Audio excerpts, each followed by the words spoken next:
Last class में हम लोग मनी मार्केट स्टार्ट किए थे। मनी मार्केट में आपको बताया गया था सबसे पहला कॉल मनी। ठीक है। कॉल मनी में क्या होता है कि अगर किसी बैंक को पैसे की जरूरत है तो किसी दूसरे बैंक से वो लोन ले लेता है। ठीक है। और जिस रेट पे लेता है उसको बोलते हैं कॉल रेट, और पूरे प्रोसेस को बोलते हैं कॉल मनी। ठीक है। जिसका आप लोग जैसे यहाँ पे आप आरबीआई की साइट पे आप चेक कर सकते हैं कि यहाँ पे कॉल रेट अभी अपडेट नहीं हुआ है, आज अपडेट हो जाएगा। कल का जो कॉल रेट था वो कहाँ से कहाँ तक गया। ठीक है। दूसरा उसके बाद हम लोग पढ़े थे नोटिस मनी। तो कॉल मनी में कितने दिन के लिए एक बैंक दूसरे बैंक से लेन देन करता है?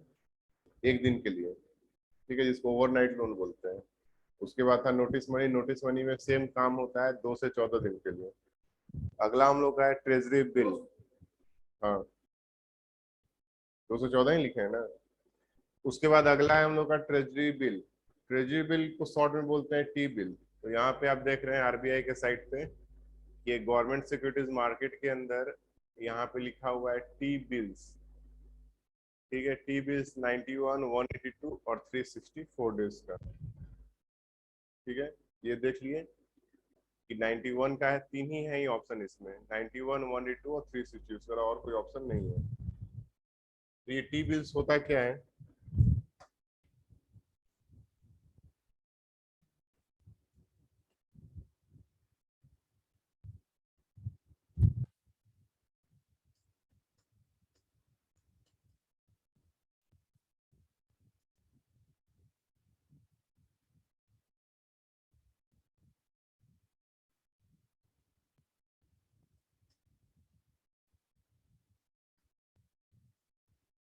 टी बिल्स को फुल में बोलते हैं ट्रेजरी बिल। ठीक है।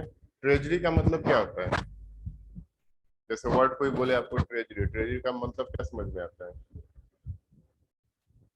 ठीक है, जहाँ पे गवर्नमेंट अपना फंड रखता है, जो स्टेट गवर्नमेंट या जो सेंट्रल गवर्नमेंट का जहाँ पे डिपॉजिट होता है पूरा, उसको हम लोग क्या बोलते हैं? ट्रेजरी। ठीक है। ट्रेजरी में पैसा कम गया, इसका मतलब क्या है कि गवर्नमेंट के पास पैसा उसका घट गया।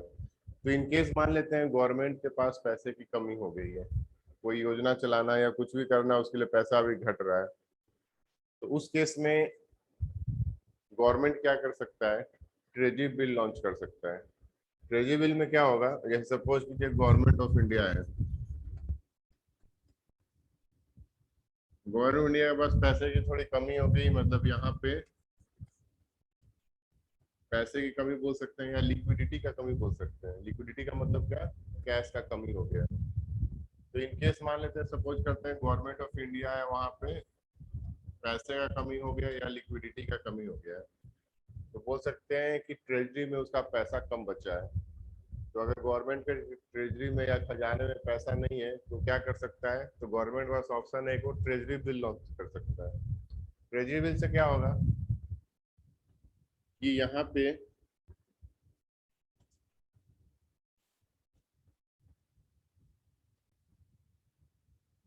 मार्केट से, मतलब बाजार से गवर्नमेंट उधार ले लेगा। कैसे उधार लेगा? तो गवर्नमेंट ऑफ इंडिया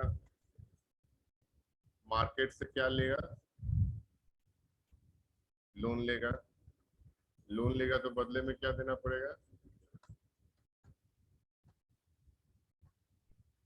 इंटरेस्ट या ब्याज देना पड़ेगा। इस केस में क्या होगा कि जो इंटरेस्ट है वो फिक्स प्री डिसाइडेड होता है। प्री डिसाइडेड होता है दिन के ऊपर। अब यहाँ पे नियम आरबीआई ने ये बना के रखा है, मतलब ये जो भी ट्रेजरी बिल का काम होता है, ऐसा नहीं कि गवर्नमेंट को पैसे की जरूरत है गवर्नमेंट खुद ये काम शुरू कर देता है। ये काम गवर्नमेंट के बिहाफ पे कौन करता है? आरबीआई। मतलब बैकेट में गवर्नमेंट होता है लेकिन फ्रंट में देखेंगे तो आपको आरबीआई दिखेगा। तो आरबीआई गवर्नमेंट के बिहाफ पे मार्केट से लोन लेता है और बदले में जो भी उसको लोन देता है उसको इंटरेस्ट पे करता है। अब ये ड्यूरेशन या टाइम कितने दिन के लिए होता है, तो 3 टाइम फ्रेम आपको बताया गया है। ऐसे भी आपको मनी मार्केट में ये बोला गया कि मनी मार्केट का जो भी ट्रांजेक्शन होगा वो मैक्सिमम कितने दिन का हो सकता है? 100 कितने दिन का? देखिए कॉपी में कितना। एक वर्ड्स जेनरिक टर्म हो गया, वर्ड्स में बोलेंगे मतलब मतलब एग्जैक्ट डेज में बोलेंगे तो 364 मैक्सिमम होता है, मतलब 365 नहीं होना चाहिए। तो अभी आपको आरबीआई का साइट पे दिखाया, वहां पे भी 364 था, 365 नहीं था। तो मनी मार्केट का कोई भी रहेगा तो मैक्सिमम 364 हो सकता है। तो टाइम फ्रेम 3 है, 364 डेज का है। इसको हाफ करेंगे तो कितना होगा 364 को? 182 होगा। और उसके बाद इसको हाफ करेंगे तो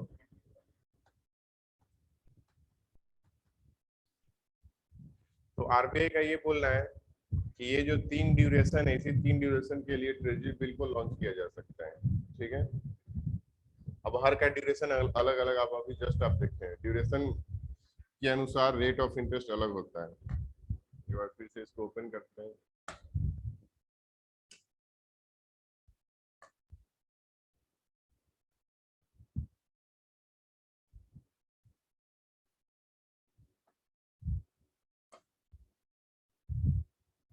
मार्केट ट्रेंड्स,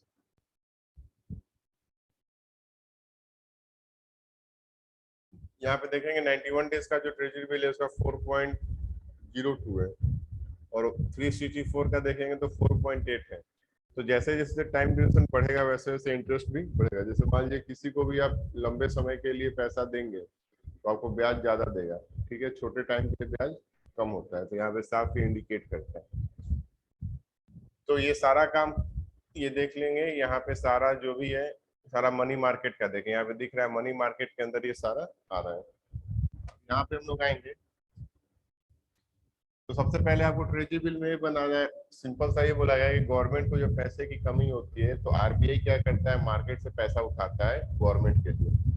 तो गवर्नमेंट के लिए पैसा कहाँ से उठाएगा, मार्केट से। मार्केट से बेसिकली लोन लेगा और बदले में उसको इंटरेस्ट देगा।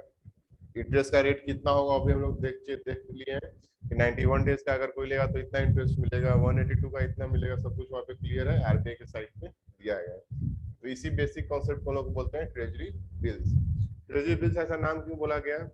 क्योंकि जैसे ही मान लीजिए कोई मार्केट, मतलब क्या, मार्केट के अंदर कोई भी कंपोनेंट हो सकता है। 3 कंपोनेंट जनरली मार्केट में हो सकता है। कोई बैंक भी यहाँ पार्टिसिपेट कर सकता है, कोई एक कंपनी भी पार्टिसिपेट कर सकता है, और पब्लिक भी पार्टिसिपेट कर सकता है। जैसे मान लीजिए कोई कंपनी ये गवर्नमेंट से ये जो है गवर्नमेंट से कुछ खरीद लिया या कोई बैंक खरीद लिया या कोई भी खरीद सकता है। तो इसको बिल्स क्यों बोला जाता है? जैसे अभी तो ये सारा ऑनलाइन प्लेटफॉर्म पे होता है। पहले क्या होता था कि जैसे मान लेते हैं आप गवर्नमेंट को पैसा दिए तो उसके लिए कुछ प्रूफ के लिए पैसा चाहिए, प्रूफ के लिए कुछ पेपर चाहिए जिससे ये पता चला कि आपने गवर्नमेंट को पैसा दिया है। तो गवर्नमेंट पहले क्या करता था कि जब आप इसको लोन देते हैं, लोन मतलब या ट्रेजरी बिल के रूप में आप कुछ लेते हैं, पैसा देते हैं गवर्नमेंट को, तो आप एक बिल देगा। बिल का मतलब क्या होता है, एक पेपर है, पेपर के फॉर्म में होता था, जहाँ पे ऐसे लिखा रहेगा कि गवर्नमेंट ऑफ इंडिया के ट्रेजरी बिल है। यहाँ पे टाइम लिखा रहेगा, इतने टाइम का है, फिर उसके बाद इंटरेस्ट रेट इतना है, इतने दिन के बाद ही मैच्योर कर जाएगा। ये प्रॉपर ये जो डिटेल जो मिलता था उसी को हम लोग बिल्स बोलते हैं या ट्रेजरी बिल्स बोलते हैं। ठीक है, जैसे आप बैंक में पैसा देते हैं एफडी के लिए, एफडी के लिए पैसा देते हैं तो क्या प्रूफ देता है बैंक वाला आपको? बदले में एक पेपर देता है, सर्टिफिकेट देता है। ठीक है, आप 10th क्लास पास कर गए तो इसका क्या प्रूफ है? सर्टिफिकेट एक प्रूफ है। उसी प्रकार से जब भी आप किसी को पैसा देते हैं तो बदले में आपको प्रूफ के लिए पेपर देता है, वही पेपर को हम लोग बिल्स बोलते हैं या यहाँ पे ट्रेजरी बिल बोला जाता है। ठीक है, कोई दिक्कत इसमें? इसके बारे में लिखिए, पहले ये डायग्राम बना लीजिए।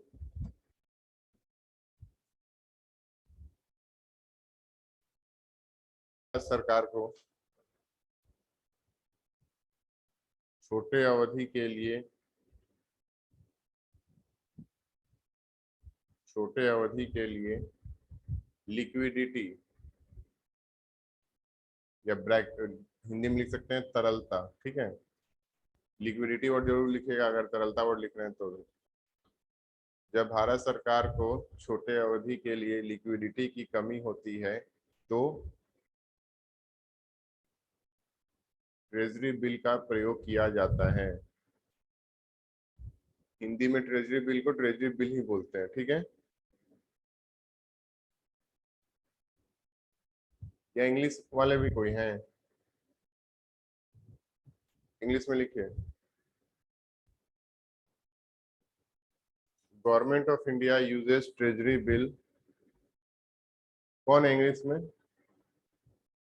लिखिए, government of India uses treasury bill to fulfil, government of India uses treasury bill to fulfil short term liquidity, short term liquidity.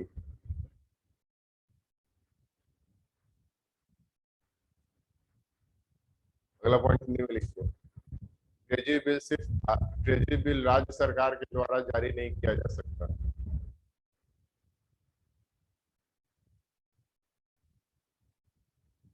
Treasury bill राज्य सरकार के द्वारा जारी नहीं किया जा सकता।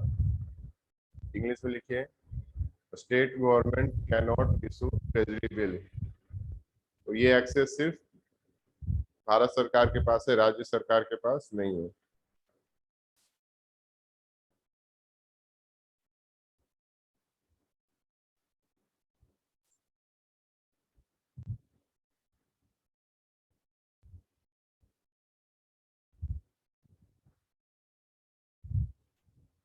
अगले पॉइंट में लिखिए हिंदी में, ट्रेजरी बिल का सारा कार्य आरबीआई के द्वारा किया जाता है।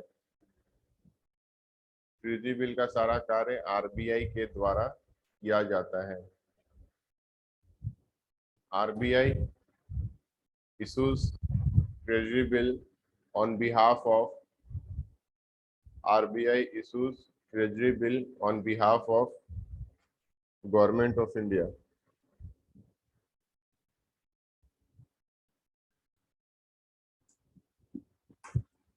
हिंदी में लिखे अगला पॉइंट, समय के आधार पर ट्रेजरी बिल तीन प्रकार के हैं। समय के आधार पर ट्रेजरी बिल तीन प्रकार के हैं।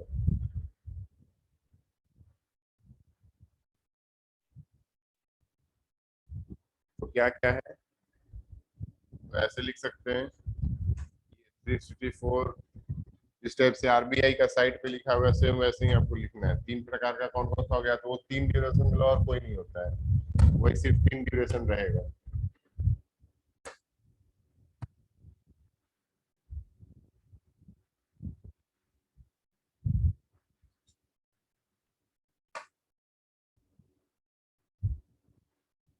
यहाँ पे साफ ऐसे लिखा हुआ है, इस टाइप से तीन प्रकार का समय के आधार पे क्या क्या हो जाएगा। तो 91 day treasury bill, 182 day treasury bill और 364 डेज का ट्रेजरी बिल। इंग्लिश में लिखिएगा, बेस्ड ऑन ड्यूरेशन या based on time, based on duration T bills are of three type. हाँ, वो नहीं लिखना है, बस ये लिखना है, इतना दे रहा है, ऐसा लिख लीजिए 360, ऐसे ये लिख लीजिए। एक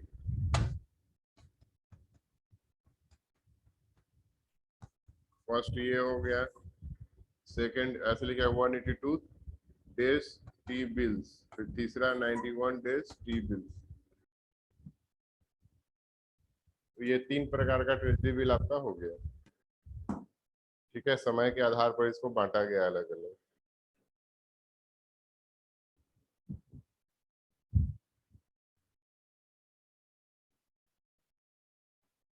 अगले पॉइंट में देखिए, आमतौर पर जैसे ट्रेजरी बिल में, जैसे सपोज कीजिए यहाँ पे इंटरेस्ट रेट आप देखें, इंटरेस्ट रेट कितना था? 4% से लेके कितना था मैक्सिमम? 4.8% का। ये मतलब वेरी भी करता है, ऐसा नहीं कि हमेशा फिक्स रहता है। अब नॉर्मल पब्लिक सोचिए कि इसको खरीदेगा। जैसे आपको अगर मान लीजिए 90 दिन के लिए पैसा आपके पास है, तो आप ट्रेजरी बिल खरीदेंगे या नहीं खरीदेंगे? खरीदेंगे। क्यों नहीं खरीदेंगे? जैसे मान लीजिए आपको 90 दिन के लिए पैसा इन्वेस्ट करना है, ठीक है, तो आप क्या करेंगे? आपके पास मान लीजिए 1 लाख रुपया है और आप उसको इन्वेस्ट करना चाहते हैं एक 90 दिन या 180 जो डेज आपको मानना है, मान लीजिए 3 महीना, 6 महीना और 1 साल है जनरली ये टर्म। तो आप उस पैसे को कहाँ इन्वेस्ट करेंगे? कहाँ करेंगे? टी बिल्स में कर सकते हैं। तो टी बिल्स में करेंगे तो कोई आम आदमी को सुने कि अपना टी बिल में पैसा लगाया है 6 महीना के लिए या 3 महीना के लिए? नहीं सुने। तो ये करना क्यों नहीं लोग करते हैं? क्योंकि इससे आसान और इससे बेटर सुविधा हम लोग ऑलरेडी बैंक के माध्यम से मिलता है। अगर मान लेते हैं हमको तीन तीन महीना के लिए अगर पैसा रखना है, तो हम क्या करेंगे? सीधा बैंक जाएंगे, वहां पे एफडी करा लेंगे। और इससे ज्यादा हमको इंटरेस्ट भी मिल जाएगा। ठीक है, तो आमतौर पर ये जो टी बिल्स का प्रयोग हम लोग कर सकते हैं, लेकिन करते नहीं है। क्यों? क्योंकि इससे आसान सुविधा मेरे पास ऑलरेडी है। ठीक है, तो जनरली इसका प्रयोग किया किसके द्वारा जाता है? बैंकों के द्वारा। ठीक है, बैंक इसका प्रयोग मैक्सिमम करती है। क्यों करती है? क्योंकि आपको पता होना चाहिए, आपको जब रेपो पढ़ाए थे तो ये बताए थे कि जब भी भारत सरकार, सॉरी, जब भी किसी भी बैंक को लोन लेना है तो रेपो के माध्यम से, तो बदले में उसको क्या देना पड़ता है? गिरवी के तौर पर गवर्नमेंट सिक्योरिटीज देना पड़ता है। तो ये भी एक तरह का क्या है? गवर्नमेंट सिक्योरिटीज ही है। जो भी सरकार के द्वारा जो भी सिक्योरिटी जारी किया गया उसको क्या बोलेंगे? Government securities. ठीक है, तो ये भी एक प्रकार किससे जारी किया जा रहा है? सरकार के द्वारा ही जारी किया गया है। तो ये बैंक क्या करेगा? बैंक इसको खरीद लेगा और इसके बदले में रेपो के माध्यम से लोन ले सकता है। ठीक है, कोई दिक्कत? तो आमतौर पर बोलने का ये मतलब है कि आमतौर पर ये ट्रेजरी बिल का खरीदारी कौन करता है? बैंक करता है। ठीक है, आमतौर पर ये आम जनता के द्वारा यूज नहीं करता। आम जनता कहाँ चला जाता है? डायरेक्ट बैंक में चला जाता है। ठीक है, तो अगले पॉइंट में लिखेगा, आमतौर पर टी बिल का प्रयोग या टी बिल का खरीदारी बैंकों के द्वारा किया जाता है। Generally bank use to purchase T bills. Generally bank use to purchase T bills.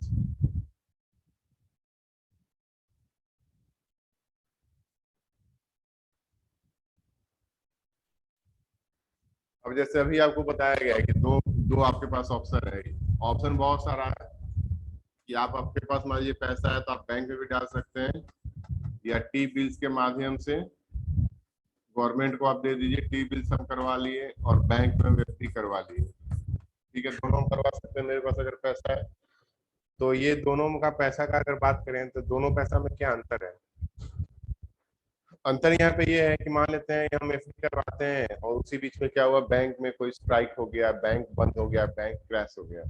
ठीक है, तो उस केस में तो आपका पैसा गया।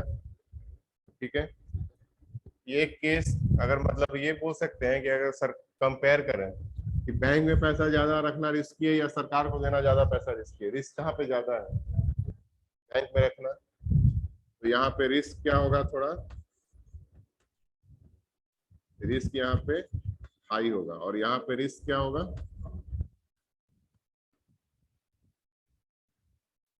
ठीक है, तो जहाँ पे रिस्क ज्यादा होता है वहां पे इंटरेस्ट रेट क्या होगा? ज्यादा होगा या कम होगा? ज्यादा होगा। तो जहाँ पे हाई रिस्क रहता है वहां पे गेन भी क्या होता है? हाई होता है। तो इसीलिए बैंक के अंदर जो इंटरेस्ट रेट एफडी पे मिलता है वो ट्रेजरी बिल से ज्यादा होता है। जहाँ पे आपका पैसा सबसे ज्यादा सुरक्षित है वहां पे इंटरेस्ट आपको सबसे कम मिलेगा। यही पैसा आप मान लेते हैं कोई किसी दूसरे इंसान को या ब्याज पे किसी को देंगे तो हो सकता है वो मंथली आपको या सालाना रिटर्न वहां पे आपको 30% से ऊपर मिल जाए, लेकिन वहाँ पे रिस्क क्या? डूबने का पैसा बहुत हाई रहता है। तो बोलने का सीधा मेरा ये मतलब है कि जो सरकारी प्रतिभूति के रूप में जो हम ये ट्रेजरी बिल खरीदते हैं, यहाँ पे रिस्क क्या होता है? बहुत कम होता है, और इसीलिए इंटरेस्ट रेट भी बहुत कम होता है। ठीक है, तो ये लिखिए, ट्रेजरी बिल के अंतर्गत रिस्क कम होता है और ब्याज दर भी कम होता है। इंग्लिश में लिखिए, in treasury bill risk is low and interest is also लो।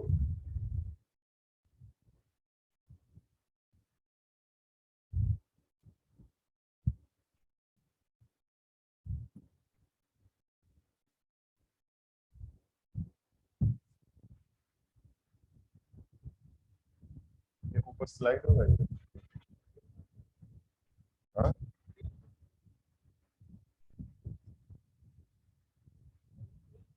अच्छा, ये पेन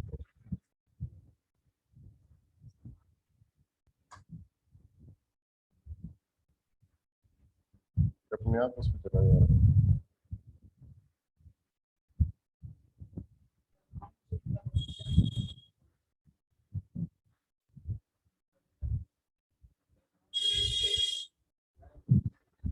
उससे क्या होगा?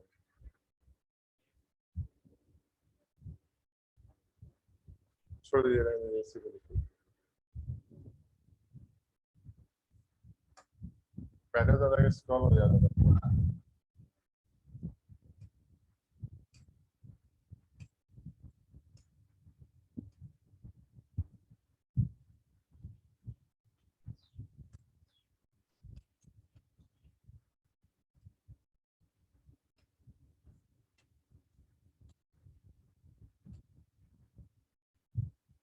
अगला लिखिए कैश मैनेजमेंट बिल।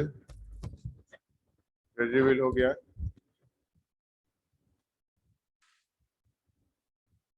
तो हिंदी में लिखते हैं नगद प्रबंधन बिल।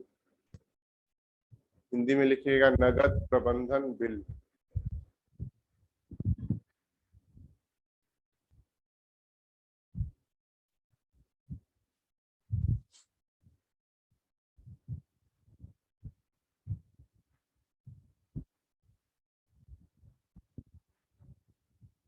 क्या? नगद प्रबंधन बिल। अब देखिए यहाँ पे जैसे मान लेते हैं गवर्नमेंट ऑफ इंडिया है। गवर्नमेंट ऑफ इंडिया को कोई लोन का रीपेमेंट करना है। जैसे मान लीजिए सपोज करते हैं कि इसने गवर्नमेंट ऑफ इंडिया ने वर्ल्ड बैंक से लोन लिया था जिसका रीपेमेंट हमको करना है विद इन अ मंथ। यहाँ पे 1 मंथ का टाइम बचा हुआ है। ठीक है। गवर्नमेंट को ये पता है कि यहाँ पे गवर्नमेंट जीएसटी के माध्यम से टैक्स लेता है। ठीक है। और मान लेते हैं थर्ड क्वार्टर, मान लें किसी का क्वार्टर खत्म होने वाला है जैसे अप्रैल मई जून। ठीक है। तो जून का जितना भी टैक्स बनता है वो जुलाई के 20 तारीख तक सब गवर्नमेंट को मैक्सिमम मिल जाता है। तो मान लेते हैं जीएसटी फाइल करने का, मान लीजिए अभी जून मंथ चल रहा है। ठीक है। सपोज अभी कर लीजिए कि हम लोग अभी जून कितने तारीख में है, आज 10 तारीख है, तो 10 जून आज चल रहा है। ठीक है।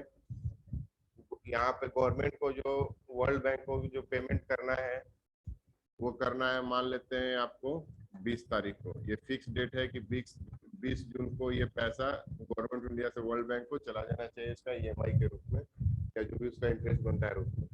लेकिन जीएसटी का जो पैसा वो गवर्नमेंट को मिलने वाला है, वो मिलने वाला है मान लेते हैं 22 तारीख से लेके 30 तारीख के बीच में। ठीक है। क्योंकि ये इसी ड्यूरेशन के बीच में मैक्सिमम पैसा जो जीएसटी का बनता है वो सारा वापस आ जाता है सरकार के पास।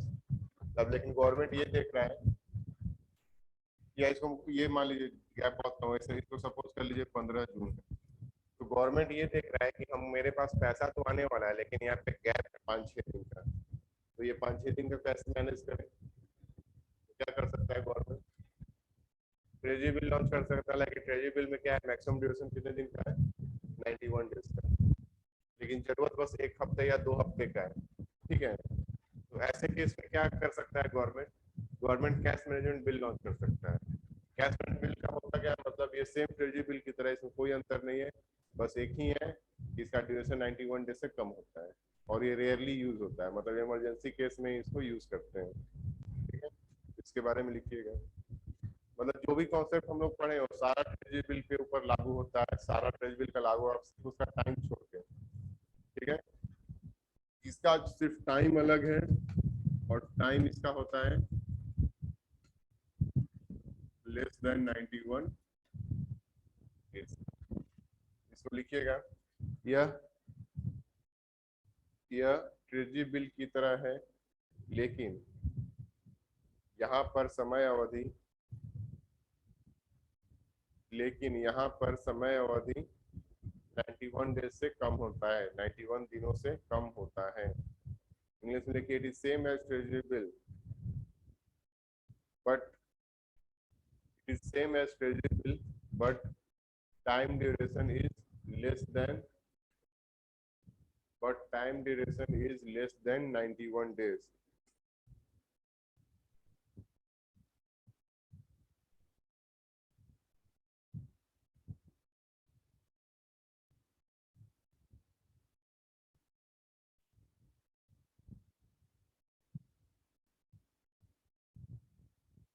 कोई दिक्कत? ये नया स्क्रीन कैसे आएगा?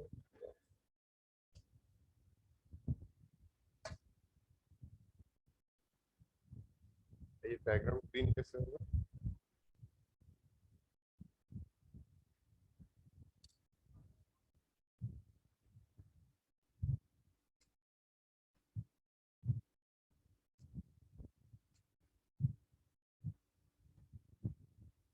अगला है सर्टिफिकेट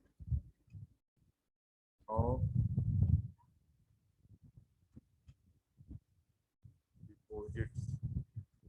शॉर्ट में बोलेंगे CD। हिंदी में लिखेंगे इसको जमा प्रमाण पत्र, सर्टिफिकेट ऑफ डिपॉजिट, जमा प्रमाण पत्र।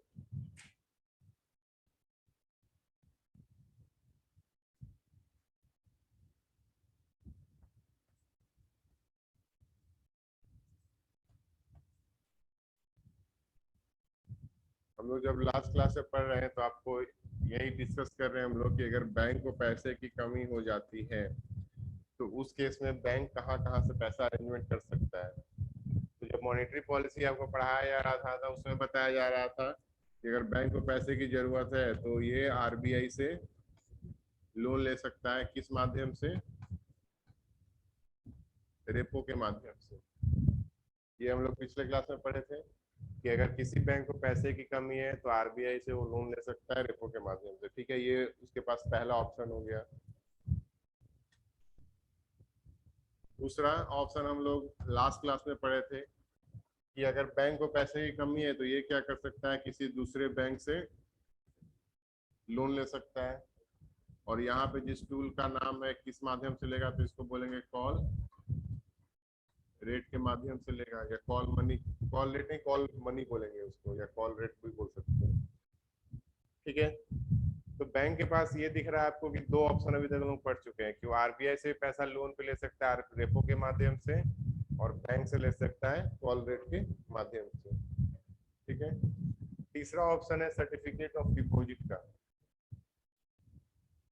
सर्टिफिकेट ऑफ डिपॉजिट में पैसा कहाँ से मिलता है? तो ये मिलता है मार्केट। मार्केट जब भी बात करेंगे हम लोग तो आपको अभी थोड़ा देर पहले बताया, मार्केट में 3 कंपोनेंट मेन होता है, वही 3 कंपोनेंट जो मिला के हम लोग मार्केट बोलते हैं। आम जनता, फिर जितने भी कंपनी है वो, और तीसरा बैंक खुद। ठीक है, तो यहाँ से भी ये पैसा ले सकता है, और यहाँ पे जिस प्रोसेस से पैसा लेगा उसको बोलेंगे सर्टिफिकेट ऑफ डिपॉजिट। ठीक है, बैंक के पास 3 ऑप्शन है, पहला 2 पढ़ चुके हैं, तीसरा भी हम लोग पढ़ेंगे। तो इसके अंदर क्या क्या अलग है? तो सेम सिनेरियो यही बन रहा है कि मान लेते हैं एक बैंक है, बैंक को लिक्विडिटी की कमी है, तो इस केस में ये बैंक क्या करेगा, तो मार्केट या बाजार में जाएगा, वहां से पैसा लेगा, मतलब बोल सकते हैं लोन लेगा, और बदले में इसको इंटरेस्ट या ब्याज देगा। बेसिक कॉन्सेप्ट ये है। अब इसमें क्या क्या अलग होगा? अलग ये है, सबसे पहले यहाँ पे टाइम फ्रेम का बात करेंगे। जैसे रेपो के अंदर टाइम फ्रेम क्या था, शॉर्ट टर्म का ही लोन था, मतलब 1 मंथ से कम का लोन था। कॉल रेट में क्या था, सिर्फ 1 दिन का यहाँ पे ऑप्शन मिलता है, और नोटिस मनी के थ्रू अगर लेगा तो 14 दिन का मैक्सिमम मिल सकता है। लेकिन यहाँ पे ड्यूरेशन जो मिलता है ये मिनिमम 7 दिन से लेके 364 डेज का है। हर में लास्ट में 364 डेज क्यों है? क्योंकि हम लोग क्या कर रहे हैं, मनी मार्केट पढ़ रहे हैं। मनी मार्केट में 364 डेज से एबव पैसा नहीं लिया जा सकता है। तो जो भी मनी मार्केट का जितने भी आपके टूल्स हैं सब में मैक्सिमम 364 डेज ही हो सकता है। ठीक है, तो सबसे पहला क्या है कि अगर मान लेते हैं किसी बैंक को, मान लेते हैं 6 महीना या 8 महीना के लिए पैसे की जरूरत है, तो यहाँ से ले नहीं सकता है, यहाँ से ले नहीं सकता है। ठीक है, तो कहाँ से ले सकता है? यहाँ से ले सकता है। ठीक, अब RBI से ऐसा नहीं कि सिर्फ रेपो के माध्यम से ही पैसा ले सकता है। RBI के लेता है तो और भी ऑप्शन है, जैसे MSF है, बैंक रेट है, यहाँ पे कॉल रेट है, नोटिस मनी है, ये भी है। ठीक है, इसमें कोई दिक्कत? पहले ये डायग्राम बना लीजिए, उसके बाद हम लिखवा दें। लिक्विडिटी की कमी होती है या तरलता की कमी होती है, बैंकों को जब लिक्विडिटी का कमी होता है तो जमा प्रमाण पत्र या CD, जमा प्रमाण पत्र का प्रयोग किया जाता है।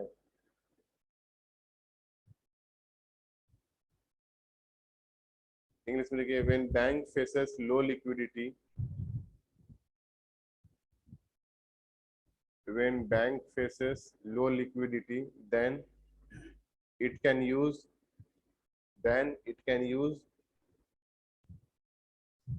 certificate of deposit to fulfill its requirement.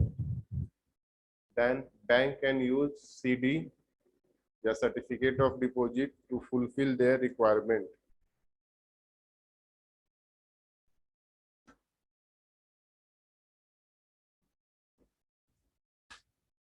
समय अवधि लिख लिए हैं। समय अवधि कितने दिन का होता है? 7 से 364 दिन का। ठीक है। अब अगला पॉइंट में ये पॉइंट तो ऑलरेडी डायग्राम में लिखा हुआ, तो उसके अलावा लिखने की जरूरत नहीं है, इससे समझ में आ जाएगा। ठीक है। कि टाइम ड्यूरेशन 7 to 364 डेज का ही सिर्फ इसमें है। इसके बाद यहाँ पे बात करेंगे हम लोग कि यहाँ पे मिनिमम अमाउंट, यहाँ पे अमाउंट क्या होता है कि अगर आपको सीडी अगर परचेज करेंगे तो ये आपको मिनिमम कितने का करना होगा? 1 लाख एंड उसका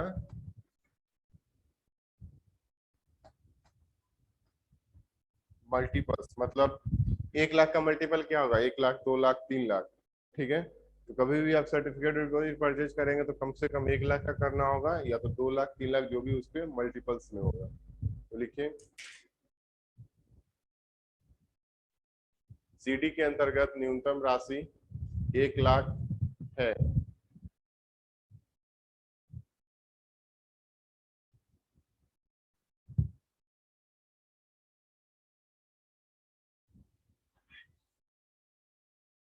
ठीक है, 1 लाख।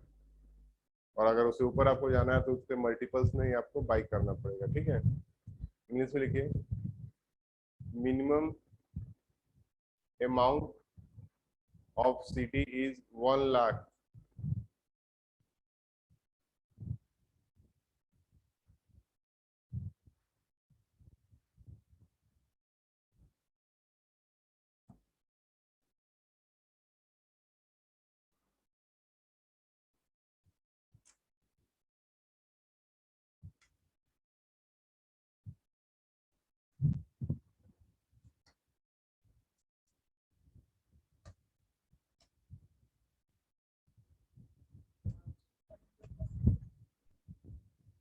क्या क्या परचेज क्या करता है?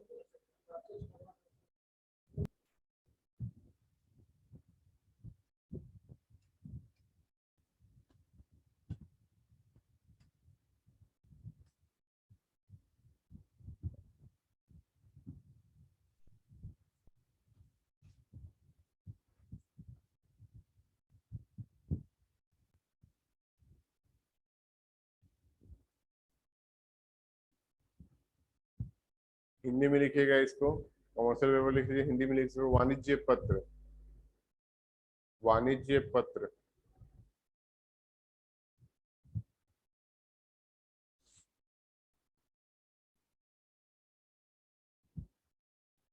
पहला टूल हम लोग पढ़े कौन सा? पहला टूल मनी मार्केट में कौन सा था? Call money. कॉल मनी के अंतर्गत किसको पैसा का जरूरत था? बैंक को। दूसरा था नोटिस मनी, उसमें भी किसको जरूरत था? बैंक को। तीसरा पहले ट्रेजरी बिल और कैश मैनेजमेंट में, उसमें पैसा का जरूरत किसको था? गवर्नमेंट को। ठीक है। उसके बाद हम लोग लास्ट वाला पढ़े सर्टिफिकेट ऑफ डिपोजिट, में पैसा का जरूरत किसको था? बैंक को। अब इसमें क्या है कि अगर मान लेते हैं कोई कंपनी है, अब पैसे की जरूरत किसको भी पड़ सकता है। मान लेते हैं कोई कंपनी है, टाटा है, रिलायंस है, कोई भी कंपनी है। अगर कंपनी को लिक्विडिटी का कमी होता है, या बोल सकते हैं नगद का कमी हो सकता है, तो उस केस में ये कंपनी क्या कर सकता है?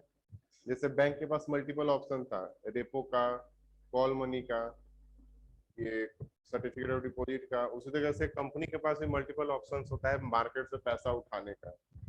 जैसे कोई भी कंपनी, मान लीजिए टाटा कंपनी है, इसको अगर पैसा चाहिए तो ये क्या कर सकता है? किसी बैंक के पास जाएगा और वहां से क्या ले लेगा? लोन ले लेगा। दूसरा ये कर सकता है कि ये शेयर मार्केट से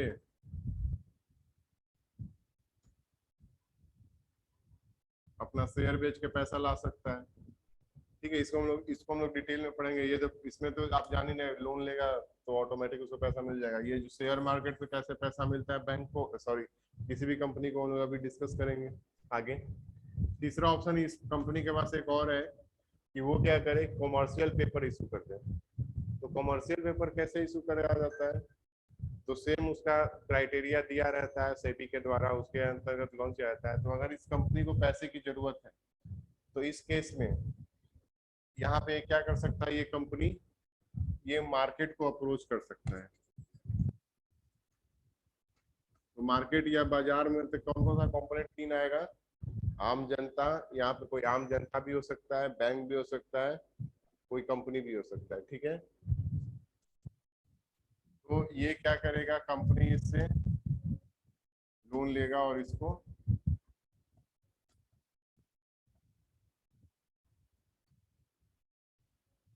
ठीक है, क्या हो गया, हाँ तो क्या हो गया,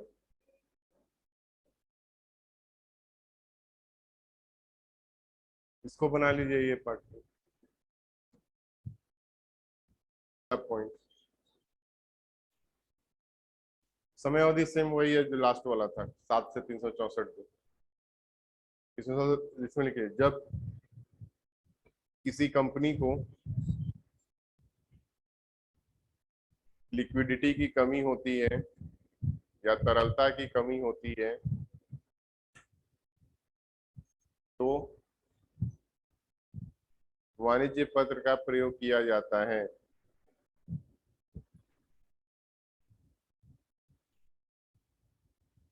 When company faces low liquidity issue, then it can use commercial paper to fulfill its requirement. Then company can use commercial paper to fulfill its requirement.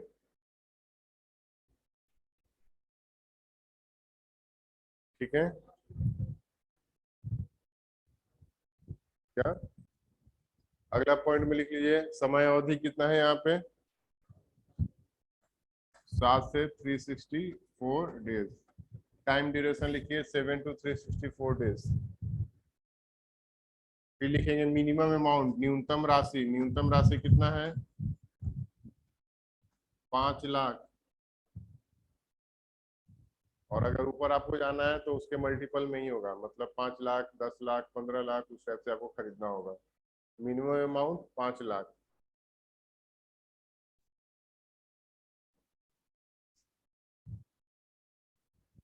अब मान लेते हैं तीन, जनरली तीन के बारे में हम लोग पढ़े हैं जिसको पैसे की जरूरत होती है, एक कंपनी, दूसरा बैंक और तीसरा गवर्नमेंट। अब बताइए, हमको अगर पैसा लगाना है तो हम कंपनी को भी पैसा लगा सकते हैं, बैंक में भी पैसा लगा सकते हैं, गवर्नमेंट को भी पैसा दे सकते हैं। तो रिस्क सबसे ज्यादा कहाँ पे है, कंपनी में। तो अगर रिस्क का बात करें तो सबसे रिस्क हाई कहाँ पे है, कंपनी में। बैंक में क्या है, मीडियम, और इधर लो। अगर ब्याज का बात करें या इंटरेस्ट का बात करें तो जहाँ पे रिस्क आएगा वहां पे इंटरेस्ट भी क्या होगा, हाई होगा। तो जनरली अगर मान लेते हैं आप किसी कंपनी को कमर्शियल पेपर के तौर पे पैसा देंगे तो जितना घटिया कंपनी होगा उतना ज्यादा इंटरेस्ट देगा, ठीक है, और जितना अच्छा कंपनी होगा उतना कम इंटरेस्ट आपको देगा। जैसे हो सकता है अगर आप किसी अच्छे कंपनी में पैसा देंगे तो हो सकता है 7 से 10% के बीच में आपको पैसा दे। अगर कोई नया नवेला कंपनी को देंगे हो सकता है आपको 20% भी ऑफर कर दे। ठीक है, बैंक में जाएंगे तो मीडियम जनरली आपको एफडी के रूप में जितना पैसा जो मिलता है इंटरेस्ट के तौर पे उतना ही मिलेगा। और वही अगर आप गवर्नमेंट को देंगे तो एफडी में जो पैसा मिलता है उससे भी कम आपको ब्याज मिलेगा। ठीक है, तो जनरली बोलने का ये मतलब है कि यहाँ पे जो कॉमर्शियल पेपर के अंदर क्या होता है, पैसा जो होता है वो हाई रिस्क में होता है और इंटरेस्ट भी क्या होता है, हाई मिलता है। ठीक है, इसमें लिखिएगा सीपी के अंतर्गत जोखिम या रिस्क अधिक होता है और साथ ही ब्याज दर भी अधिक होता है। इन commercial paper risk is high and interest is also high. In commercial paper, risk is high and interest rate is also high.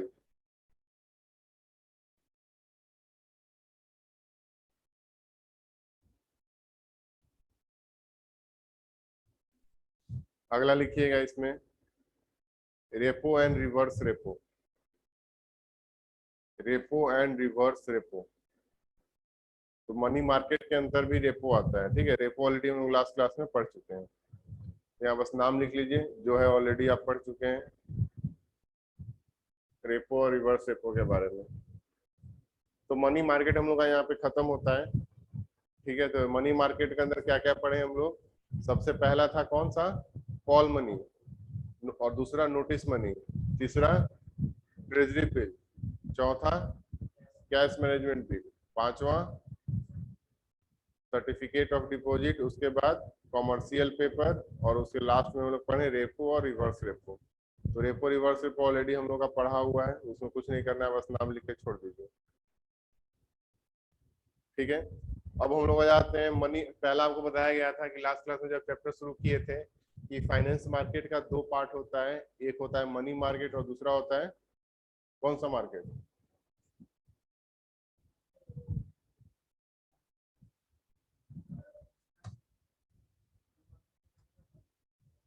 Capital market. तो जब हम लोग चैप्टर शुरू किए थे लास्ट क्लास में फाइनेंस मार्केट, तो आपको बताया गया था कि फाइनेंस मार्केट का दो पार्ट होता है। इस आधार पर तो ये फाइनेंस मार्केट का जो दो पार्ट में बंटवारा किया गया है बेस्ड ऑन ड्यूरेशन या टाइम, समय के आधार पर दो भागों में बांटा गया था। एक था मनी मार्केट और दूसरा था कैपिटल मार्केट। इसको हिंदी में बोलते हैं मुद्रा बाजार और उसको बोलते हैं पूंजी बाजार। ठीक है, तो समय का ड्यूरेशन क्या था यहाँ पे? यहाँ था 1 से लेकर 364 डेज का। तो कभी भी जितने भी आपको हम पढ़ाए किसी के अंदर ड्यूरेशन 364 को क्रॉस नहीं कर रहा था, वो सारा किस में आएगा? मनी मार्केट में। यहाँ पे कैपिटल मार्केट में क्या है? 365 डेज एंड मोर या अधिक, मतलब यहाँ न्यूनतम कम से कम 365 दिन का होना चाहिए या उससे अधिक होना चाहिए। ठीक है, कोई दिक्कत? तो अगला हेडिंग डालिए, ये कैपिटल मार्केट,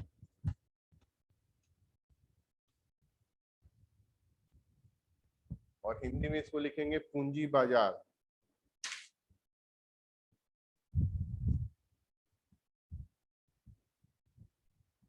कोई दिक्कत?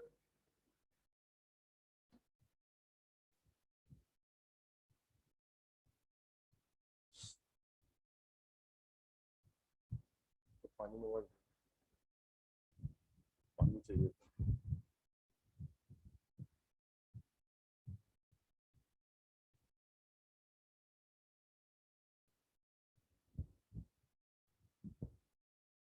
एक बार देख लीजिए मनी मार्केट, एक बार देख लीजिए, अगर कोई कहीं पे कहीं डाउट आपको लग रहा है तो बताइए।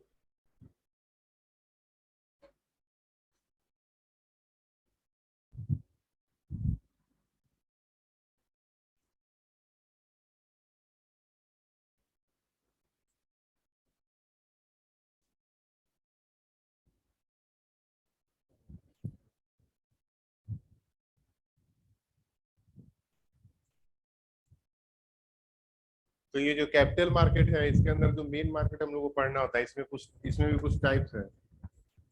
सबसे पहला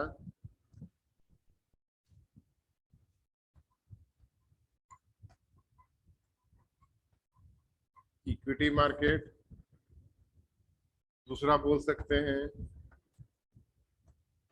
बैंक या एनबीएफसी। एनबीएफसी का मतलब non banking financial company. Already हम लोग इसको पहले आपको बता चुके हैं इसके बारे में।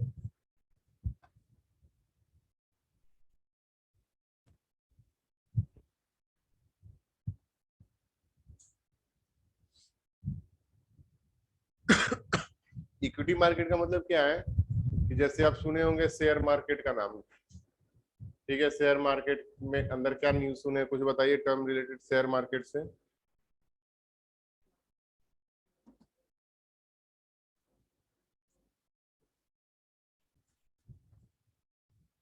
इसको डिटेल में डिस्कस करते हैं। तो इससे रिलेटेड टर्म क्या हो गया, जब भी शेयर मार्केट का न्यूज सुनेंगे तो वहां पे दो तीन टर्म आपको न्यूज में सुनने को मिलेगा, सेंसेक्स और निफ्टी, ठीक है। बैंक तो आप जानते ही हैं, बैंक से अगर किसी को लोन चाहिए, जैसे मान लीजिए हमको लोन चाहिए और लोन का अवधि है 364 365 दिन या उससे अधिक, या सिंपल बोल सकते हैं 364 दिन से अधिक, तो उस केस में हम बैंक जा सकते हैं, एनबीएफसी जा सकते हैं, वहां से पैसा ले सकते हैं। एनबीएफसी जैसे क्या हो जाएगा, जैसे मुथूट हो गया, कोई भी जो बैंक नहीं है लेकिन फाइनेंस का काम कर रहा है, बजाज फाइनेंस हो गया, तो उस केस में जाके वहां से लोन लिया जा सकता है। एक होता है वेंचर कैपिटल फंड। इसका क्या होता है, जैसे मान लीजिए कोई नया नया कंपनी है, ठीक है, जो नया कंपनी अभी स्टार्टअप कोई है, उसको अगर पैसे की जरूरत है, तो जनरली क्या होगा कि बैंक में वो बैंक से लोन लेने जाएगा तो बैंक वाला उसको लोन देगा नहीं, क्योंकि बैंक उससे मांगेगा पेपर कि आप अपना 1 साल का आईटीआर लाइए, तो ये लाइए वो लाइए। अब वो कंपनी नया फॉर्म हुआ है तो बैंक उसको लोन देगा नहीं, ठीक है। उसके बाद इक्विटी मार्केट में वो जा नहीं सकता है। तो अगर कोई भी नया कंपनी को अगर पैसे की जरूरत होती है तो उसके लिए अलग से एक फंड होता है या एक ऐसा ग्रुप होता है जिसको बोलते हैं वेंचर कैपिटल फंड, ठीक है, जहाँ पे कोई भी जो भी वहाँ पे इन्वेस्टर जो होते हैं वो नए नए कंपनी में इन्वेस्ट करते हैं, स्टार्टअप में वो इन्वेस्ट करेगा। तो जो भी स्टार्टअप में इन्वेस्ट करता है वैसे कंपनी को बोलते हैं वेंचर कैपिटल फंड, ठीक है। ऐसा कुछ नाम जानते हैं आप लोग?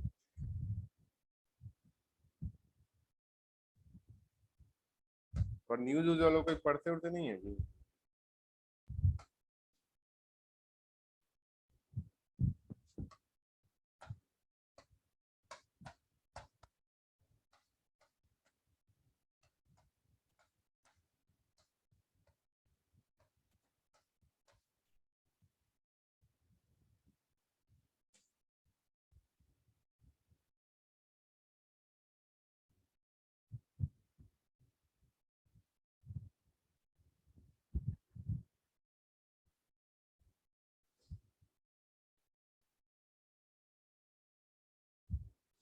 जैसे ये सेबी का है, यहाँ पे लिखा हुआ रजिस्टर्ड वेंचर कैपिटल फंड, जो या इसको कोई भी एक खोल के देखिए।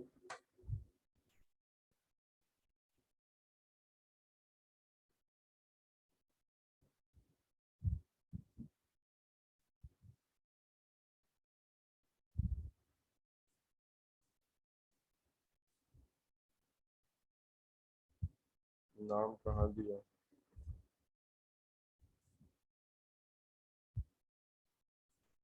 ये सब तो फीचर्स दिया है, मतलब ऐसा क्या जनरली काम होता है वेंचर कैपिटल फंड का, बेनिफिट्स।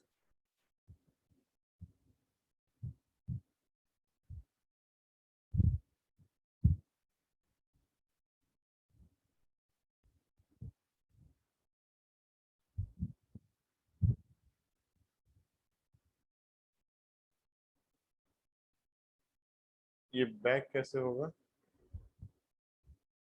कि मतलब वापस इसका बैक पेज पे कैसे जाएगा?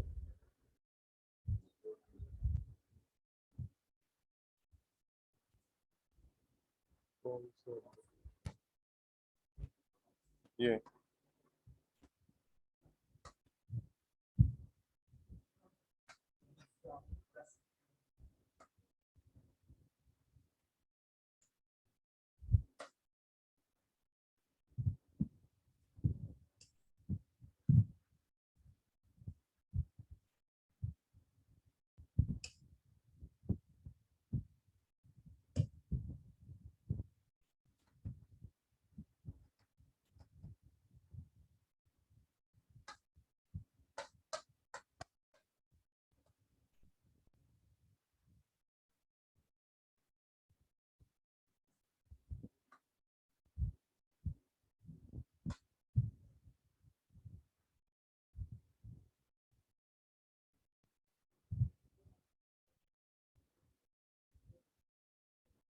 साइट खोले तो उसमें पूरा डिस्क्रिप्शन लिखा हुआ था, कि वेंचर कैपिटल फंड का क्या मतलब होता है नहीं होता है, उसको जाकर डिटेल में देख लीजिएगा, वेबसाइट पे पढ़ लीजिएगा।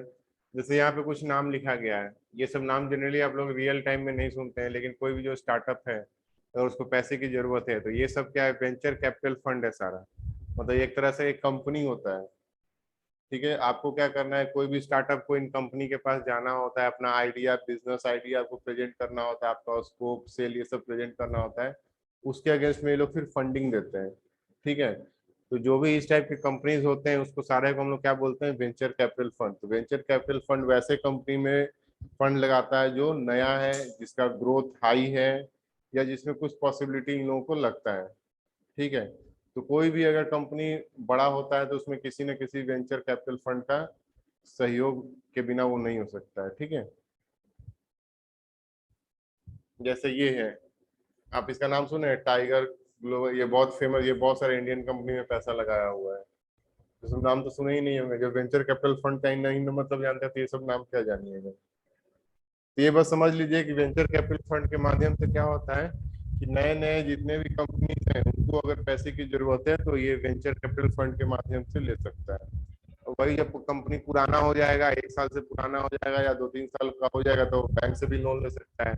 और पुराना हो जाएगा तो वो इक्विटी मार्केट में जाके या शेयर मार्केट से भी पैसा ले सकता है। ठीक है, तो डिटेल में हम लोग को किसको डिस्कस करना है, ये इक्विटी मार्केट को। तो इसके अंदर सब टॉपिक लिखिए, इक्विटी मार्केट। इक्विटी मार्केट में हम लोग पूरा फोकस करके पढ़ेंगे इक्विटी।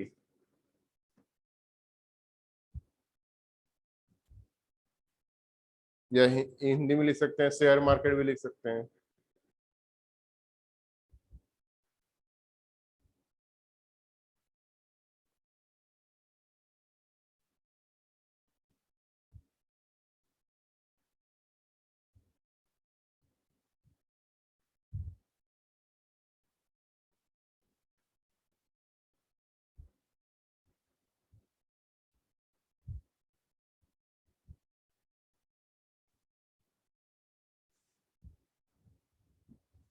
तो इक्विटी मार्केट से क्या होगा, इक्विटी का या शेयर का मतलब क्या होता है?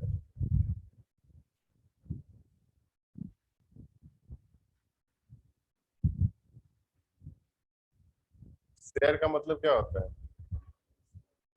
जैसे हम बोलते हैं ना शेयर मार्केट, तो शेयर का क्या मतलब है इसमें? मार्केट का मतलब बाजार हो गया, शेयर का मतलब?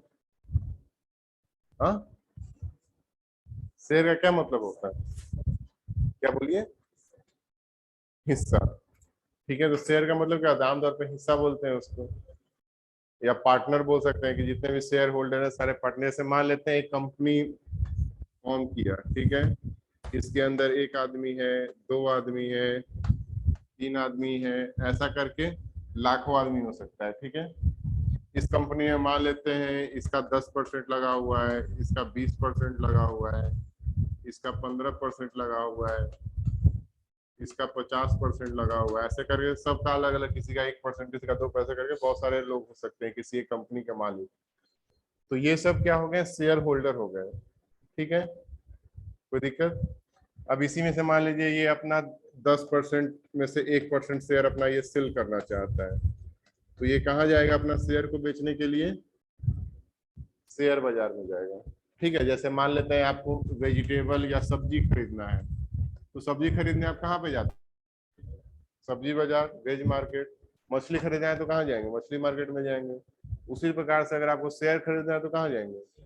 शेयर बाजार में या शेयर मार्केट में। तो नाम से ही समझ में आ रहा है कि शेयर मार्केट में क्या बिकता है, शेयर बिकता है, जिस तरह से सब्जी के बाजार में सब्जी बिकता है।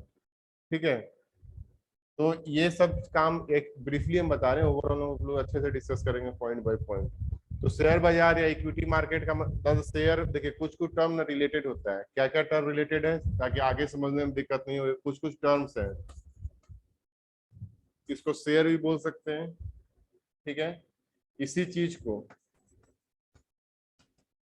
इक्विटी भी बोल सकते हैं, इसी चीज को स्टॉक भी बोल सकते हैं। ठीक है, तो जनरली ये जो 3 टर्म है, ये 3 टर्म का प्रयोग एक साथ किया जाता है। इसको हम लोग जैसे स्टॉक मार्केट भी बोल सकते हैं, इक्विटी मार्केट भी बोल सकते हैं, या शेयर मार्केट भी बोल सकते हैं, जो अपने सहूलियत से अच्छा है। लेकिन टेक्निकली अगर देखा जाए तो सबसे बेस्ट सुटेड वर्ड कौन सा होता है? इक्विटी मार्केट या कॉमन, ये जो शेयर वर्ड है ये कॉमन टर्म है, मतलब ये स्टैंडर्ड वर्ड नहीं है, ठीक है। तो आपको हम लोग कौन सा यूज करेंगे, इक्विटी मार्केट। शेयर मार्केट भी यूज कर सकते हैं, लेकिन वो एक थोड़ा मतलब बोल सकते हैं उसका स्तर थोड़ा कम है वर्ड के कंपेयर किया जाए तो जनरली अगर किसी को अपना शेयर बेचना है तो वो कहाँ जाएगा, शेयर मार्केट में जाएगा। शेयर मार्केट का मतलब क्या है, इक्विटी मार्केट में जाएगा और वहां पे अपना सारा कार्य करेगा। तो हम लोग डिटेल में इक्विटी मार्केट को या शेयर मार्केट को पढ़ेंगे अभी, ठीक है।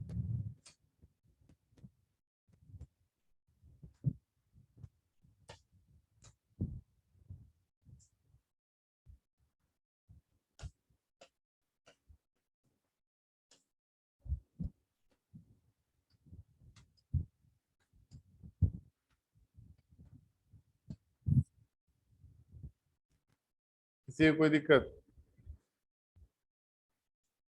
समझ में आ रहा है जो बोल रहे हैं, शेयर का मतलब समझ में आ रहा है ना क्या हो रहा है, मतलब शेयर का यहाँ पे बेचना है, ठीक है। अब यहाँ पे देखिए,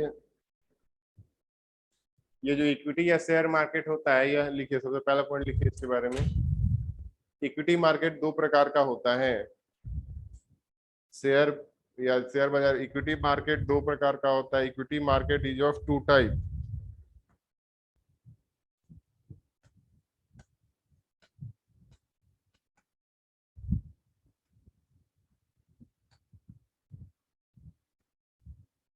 पहला हो गया प्राइमरी मार्केट और दूसरा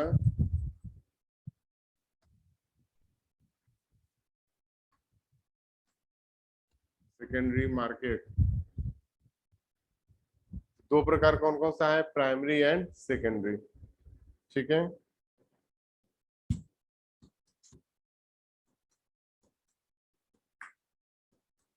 अब हम लोग आ जाते हैं अपने,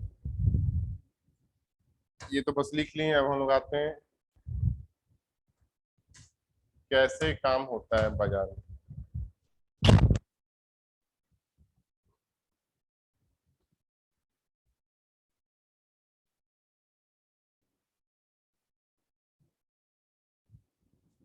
जैसे सपोज करते हैं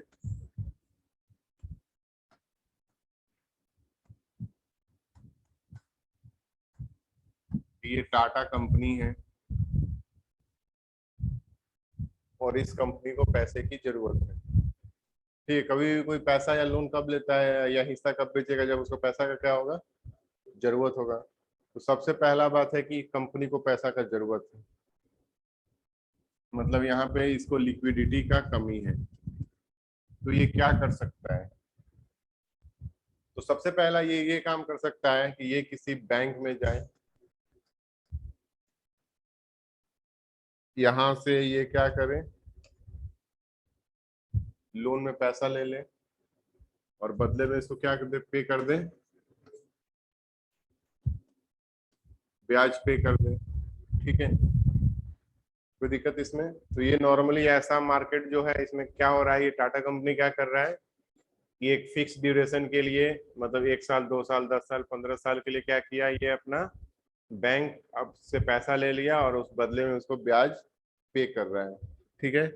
ऐसा जो मार्केट होता है इसको बोलते हैं हम लोग जनरली, मतलब ऐसे तो हम लोग लोन ले लिया ऐसा बोल रहे हैं, इसको बोलता क्या जाता है रियल टर्म में या इकोनॉमिकल टर्म में, इसको बोला जाता है डेट। इसको डेट पढ़ते हैं, ठीक है, बी साइलेंट होता है, डेट मार्केट। डेट मार्केट का मतलब ये होता है कि जहां से भी आप लोन के माध्यम से पैसा लेते हैं, जहां पे ब्याज फिक्स होता है, मतलब लोन में रूप में लेंगे तो ऐसा तो नहीं होगा कि ब्याज और फिक्स देगा, ब्याज फिक्स होगा आपका, इतना ब्याज देना है। तो वैसे बाजार को क्या बोलते हैं, डेट मार्केट से। तो आने वाले कभी भी न्यूज में आप पढ़ रहे हैं कि कोई कंपनी डेट मार्केट से पैसा लिया, मतलब इसका मतलब क्या है कि लोन पे कहीं से पैसा लिया है, ठीक है। दूसरा, ये कंपनी के पास ये ऑप्शन है कि ये इसको ये डेट मार्केट को यूज ना करे के ये क्या कर सकता है, कुछ और ऑप्शन ट्राई कर सकता है ये कंपनी। अगला ये ट्राई कर सकता है क्या, कि जैसे मान लेते हैं इसका कोई ओनर है, ये 100% ओन करता है इस कंपनी को, मतलब पूर्णतः ये इसका कंपनी है। तो अगर ये लोन लेगा तो इसमें हिस्सेदारी कम होगा, नहीं कम होगा। अगर आप किसी से लोन लेते हैं तो आपका हिस्सेदारी कम नहीं होगा, लेकिन आपको ब्याज वापस बस करना है। अब इसके पास दूसरा ऑप्शन ये है कि अपना क्या करे, ये अपना हिस्सेदारी को कम कर दे। ठीक है, मतलब जनरली समझिए कि जैसे मान लीजिए एक दुकान है, जैसे सिंपल सा समझिए एक दुकान है। ठीक है, इतना बड़ा एक दुकान है, ये ऑलरेडी चल रहा है ये दुकान, इसका ओनर एक सिंगल आदमी है। अब इस दुकान को इसको एक्सपेंड करना है, मतलब अब इसको दुकान को बड़ा करना है। ठीक है, लेकिन इसके पास पैसा नहीं है, तो ये क्या कर सकता है, एक तो बैंक से जाके लोन ले ले। मान लीजिए बैंक से लोन ये नहीं लेना चाहता है, दूसरा ऑप्शन क्या है कि मान लीजिए इसका एक फ्रेंड है, इस फ्रेंड को बोलेगा कि तुम मेरा 50% पार्टनर बन जाओ और तुमको हम क्या देंगे, मतलब तुम हमको मतलब ये 50% का पार्टनरशिप देंगे, बदले में हमको तुम पैसा दो, हम इस दुकान को एक्सपेंड करेंगे। ठीक है, तो कल को हो सकता है ये दोनों एक साथ आ जाए और ये 50% का, ये जो जो पहले 100% का ओनर था, अब कितने का ओनर बन गया, ये 50% का और ये 50% का।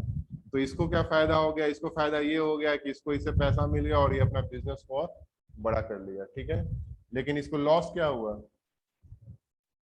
कि इसको लॉस ये हुआ कि पहले ये जो मालिक था 100% का, अब इसका मालिकाना कितना बचा, 50%। लेकिन अब इसको कहीं ईएमआई ये सब नहीं देना है, इसको इंटरेस्ट किसी को नहीं देना है। अगर ये यही पैसा अगर मान लेते हैं बैंक से लिया होता, तो यहाँ पे उसका हिस्सेदारी तो उतना ही रहता है, लेकिन एक फिक्स अमाउंट बैंक को पे करना होता है। ठीक है, लेकिन यहाँ पे ऐसा सीन में क्या हो रहा है कि इसको पैसा मिल जा रहा है और कुछ इंटरेस्ट उसको नहीं देना पड़ रहा है, लेकिन हिस्सेदारी उसका कम हो गया और प्रॉफिट शेयरिंग भी उसी अनुसार कम हो जाएगा।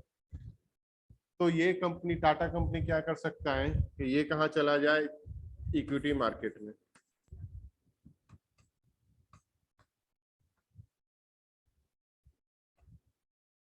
इक्विटी मार्केट में क्या होगा कि इक्विटी, देखिए ये बैंक से लोन ले रहा है, मतलब क्या पैसा ले रहा है, यही कर रहा है ना। अगर कोई कंपनी, ये जो टाटा कंपनी है, बैंक से लोन ले रहा है मतलब बैंक से पैसा ले रहा है। ये अगर टाटा कंपनी को अगर इक्विटी मार्केट से अगर पैसा चाहिए तो क्या करना होगा, इक्विटी मार्केट से पैसा चाहिए तो बदले में जैसे यहाँ पे एक ब्याज आपको देना पड़ रहा है प्लस प्रिंसिपल अमाउंट तो देना ही है, तो बदले में टाटा कंपनी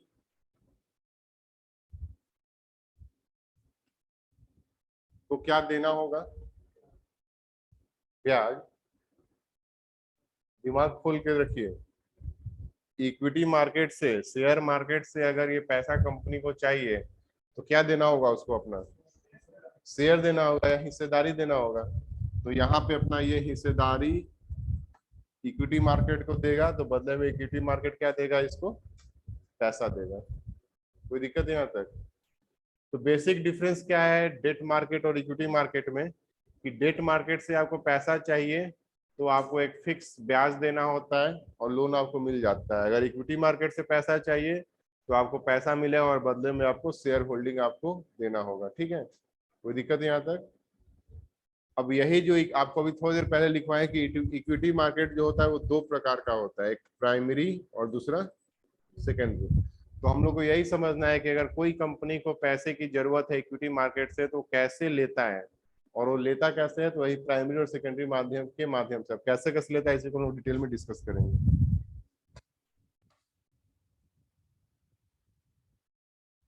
ये डिलीट नहीं होगा,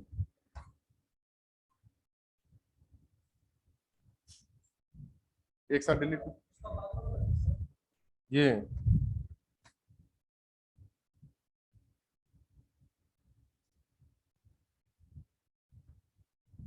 अब देखिए इक्विटी मार्केट को डायरेक्टली एक्सेस नहीं किया जाता, मतलब इक्विटी मार्केट मतलब क्या, वो दो प्रकार का होता है, एक प्राइमरी और दूसरा सेकेंडरी।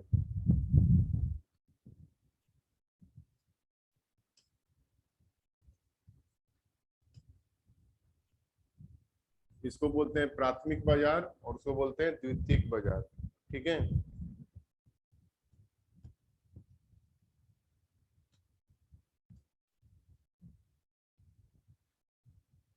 तो बेसिकली अगर इस कंपनी को पैसा चाहिए, टाटा कंपनी को पैसा चाहिए, तो इक्विटी मार्केट में सबसे पहले उसको जाना होगा प्राइमरी मार्केट में।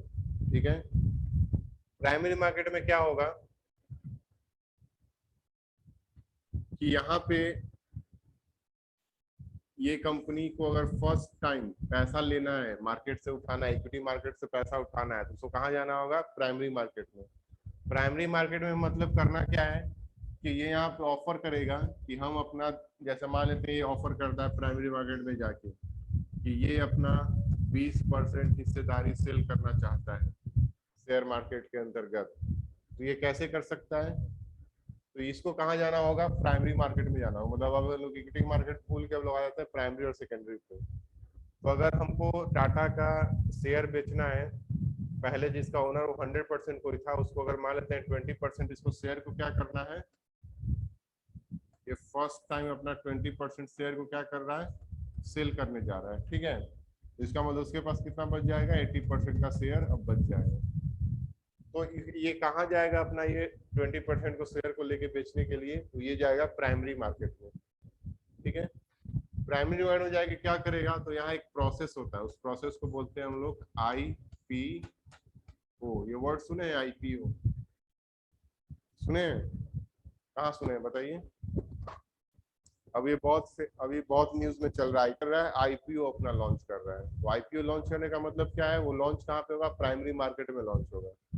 तो इस कंपनी को यहाँ LIC अभी न्यूज में चला, तो इसको LIC ही लिख लेते हैं। ठीक है,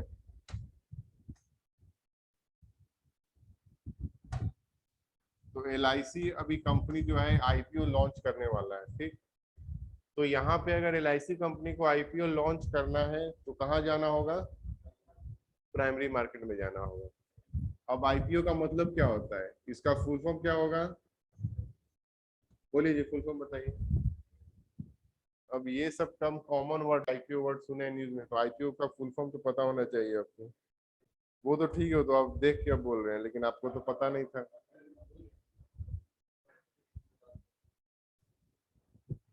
इसका फुल फॉर्म क्या होता है? Initial public offering.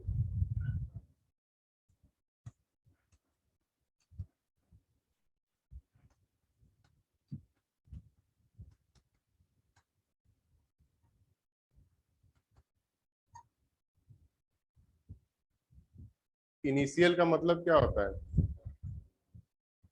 शुरुआत या फर्स्ट। ठीक है, पब्लिक का मतलब क्या होता है? जनता। और ऑफरिंग का मतलब देना, ऑफर करना किसी को। ठीक है, तो IPO का मतलब क्या हुआ? इनिशियल, पहला बार आम जनता को ऑफर किया जा रहा है। क्या ऑफर किया जा रहा है? शेयर्स। किसका शेयर ऑफर किया जा रहा है? LIC का। तब कोई भी कंपनी जब पहली बार मार्केट के अंदर, प्राइमरी मार्केट के अंदर अपना शेयर बेचना चाहती है, तो उसका किसका हेल्प लेना पड़ेगा? IPO का हेल्प लेना पड़ेगा। और IPO कहाँ पे लॉन्च किया जा सकता है? प्राइमरी मार्केट के अंदर। और इसके माध्यम से क्या होगा कि जैसे मान लेते हैं ये LIC अपना 20% सेल IPO के माध्यम से बेच दिया, तो अब क्या होगा कि जो जो ये IPO खरीदेंगे, तो आप भी खरीद सकते हैं, कोई भी खरीद सकता है ये IPO। जो जो IPO खरीदेगा ऑटोमेटिक LIC का क्या बन जाएगा? वो शेयर होल्डर बन जाएगा। ठीक है, मतलब आप भी ओनर बन सकते हैं। शेयर होल्डर जो होता है वो ओनर होता है कंपनी का। एक शेयर भी आपके पास है तो आप उस कंपनी के उतने परसेंट के ओनर हैं। तो बेसिकली LIC अभी क्या कर रहा है, तो अपना IPO लॉन्च कर रहा है, उसके माध्यम से मार्केट से वो फंड उठाएगा। मतलब जो जो IPO खरीदेगा, जैसे आप IPO खरीदे तो उतना जितना उसका वैल्यू होगा उतना आपको पैसा पे करना होगा। तो LIC को क्या मिल गया? पैसा मिल गया। और आपको क्या मिल गया? शेयर मिल गया। ठीक है, तो यही काम हो रहा है। इक्विटी मार्केट में मान लीजिए आप शेयर खरीदे, तो आप पैसा दिए LIC को, और बदले में LIC को क्या दिया? शेयर दिया। लेकिन ये शेयर कैसे मिलेगा आपको? तो IPO के माध्यम से मिलेगा। और IPO कब होता है? जब पहली बार, ठीक है, कोई भी कंपनी अपना शेयर आम जनता को ऑफर करता है, तो उसी को IPO बोलते हैं। ठीक, कोई दिक्कत? अब मान लीजिए IPO से LIC का लॉन्च हो गया, अब गवर्नमेंट के पास जो ओनरशिप बचा, वो गवर्नमेंट का ये कंपनी है, तो गवर्नमेंट मान लीजिए 20% शेयर सेल कर दिया, और उसके पास बचा कितना? 80%। अब मान लेते हैं ये IPO लॉन्च हो गया, कोई दिक्कत नहीं है, सब लोग IPO खरीद लेंगे। ठीक है, फिर से कल को गवर्नमेंट को मान लीजिए 2 साल बाद फिर से LIC का और शेयर और बेचना है गवर्नमेंट को। गवर्नमेंट 2 साल फिर डिसाइड किया कि अब हम इसको शेयर का परसेंटेज 10% और घटा के इसको अब 70% ओनरशिप रखेंगे, और सेकेंड टाइम शेयर कितना सेल कर रहा है? ये 10% शेयर सेल कर रहा है। तो अब ये 10% शेयर सेल करने कहाँ जाएगा गवर्नमेंट? कहाँ जाएगा? सेकेंडरी मार्केट में, प्राइमरी मार्केट में ही जाएगा। ठीक है, तो जब ये सेकेंड टाइम, फर्स्ट टाइम के लिए IPO हो गया, ठीक है, अब ये जो सेकेंड टाइम मान लेते हैं लॉन्च करेगा, फिर से अगर बेचना होगा तो कहाँ जाएगा? प्राइमरी मार्केट में ही जाएगा। प्राइमरी मार्केट में क्या होता है, ये प्राइमरी मार्केट और सेकेंडरी मार्केट बेसिक डिफरेंस क्या है, यहाँ पे न्यू शेयर का सेल खरीद बिक्री होता है, ठीक है। जैसे मान लीजिए आपको कार खरीदना है, तो नया कार खरीदना है तो कहाँ जाएंगे, और पुराना कार खरीदना है तो सेकेंड हैंड के दुकान में जाएंगे, ठीक है। तो सेम समझिए कि अगर आपको नया कार खरीदना है, नया कोई भी शेयर इशू होता है तो प्राइमरी मार्केट में होता है, उसी को अगर दोबारा बेचना है तो कहाँ जाएंगे, फिर सेकेंडरी मार्केट। लेकिन यहाँ पे ये शेयर नया ही है, क्योंकि 10% जो फ्रेश शेयर सेल किया जा रहा है वो कैसा शेयर है, नया शेयर है, तो कहाँ जाएगा सेल करने, गवर्नमेंट प्राइमरी मार्केट में जाएगा। लेकिन उसको आईपीओ नहीं बोलेंगे, क्यों, क्योंकि आईपीओ का वर्ड का ही में आई का मतलब क्या है, इनिशियल, मतलब ऑलरेडी एक बार हो चुका है तो उसको अब आईपीओ बोल नहीं सकते। तो फिर दूसरी बार अगर उसको सेल करना है तो वो कहाँ जाएगा, इसी मार्केट में जाएगा, लेकिन उसका नाम होगा एफपीओ। एफपीओ का मतलब होता है follow on public offering. Follow on का मतलब क्या होता है, जैसे टेस्ट में टेस्ट मैच होता है, टेस्ट मैच बोलता है फॉलो ऑन लग गया। फॉलो ऑन का मतलब क्या, रिपीट कीजिए, क्या रिपीट कीजिए, बैटिंग अपना रिपीट कीजिए। फॉलो ऑन का मतलब क्या है, कोई भी चीज को रिपीट करना, ठीक है। जैसे आपका बोलेंगे कि मान लीजिए क्लास फॉलो ऑन हो गया, मतलब अगला क्लास जो था वो कैंसिल हो गया और वही इकोनॉमिक्स का क्लास चालू हो गया, तो उसको बोलेंगे फॉलो ऑन क्लास है। तो फॉलो ऑन का मतलब क्या, कि कोई भी चीज को दोबारा करना, उसको बोलते हैं फॉलो ऑन। तो दोबारा LIC कह रहा है दोबारा अपने शेयर को आम जनता को ऑफर कर रही है, ठीक है। वो दोबारा भी हो सकता है, तिबारा भी हो सकता है, पहली बार के बाद जितना बार रिपीट होगा उसको बोलते हैं फॉलो ऑन, ठीक है। तो जब सेकंड बार या थर्ड बार या फोर्थ बार जितने बार भी अगर शेयर और उसको LIC को बेचना होगा तो वो जाएगा प्राइमरी मार्केट में, क्योंकि नया शेयर बिक रहा है और वहां पे जिस नाम से वो बिकेगा उसको बोलेंगे एफपीओ। ये भी शेयर बिक रहा है, यहाँ पे भी शेयर बिक रहा है, पहला बार जब शेयर बिकता है तो आईपीओ बोलते हैं, और उसके बाद जब भी बिकेगा तो उसको क्या बोलेंगे, एफपीओ बोलेंगे, ठीक है। अब सपोज कीजिए कि ये दोनों कार्यक्रम एफपीओ भूल जाइए, अब मान लीजिए सिर्फ आईपीओ ही हुआ है अभी तक। आईपीओ में मान लीजिए लाखों लोग भारत की आईपीओ अपना खरीद लिए, शेयर खरीद लिए, अब उनको लग रहा है कि नहीं अब हम गलत किए डिसीजन लेके, आईपीओ का शेयर हमको नहीं खरीदना चाहिए था, मेरे को इसमें लॉस हो जाएगा। तो आदमी अब क्या करेगा, बेचेगा। जैसे मान लीजिए आप कार खरीदे, आपको पसंद नहीं आ रहा है वो कार, तो आप क्या करेंगे, उसको बेचेंगे। तो बेचने कहाँ जाएंगे, शोरूम वाला तो लेगा नहीं। तो यहाँ पे क्या होता है, सेकेंडरी मार्केट में क्या होता है, इसको बोलते हैं आफ्टर मार्केट, ठीक है।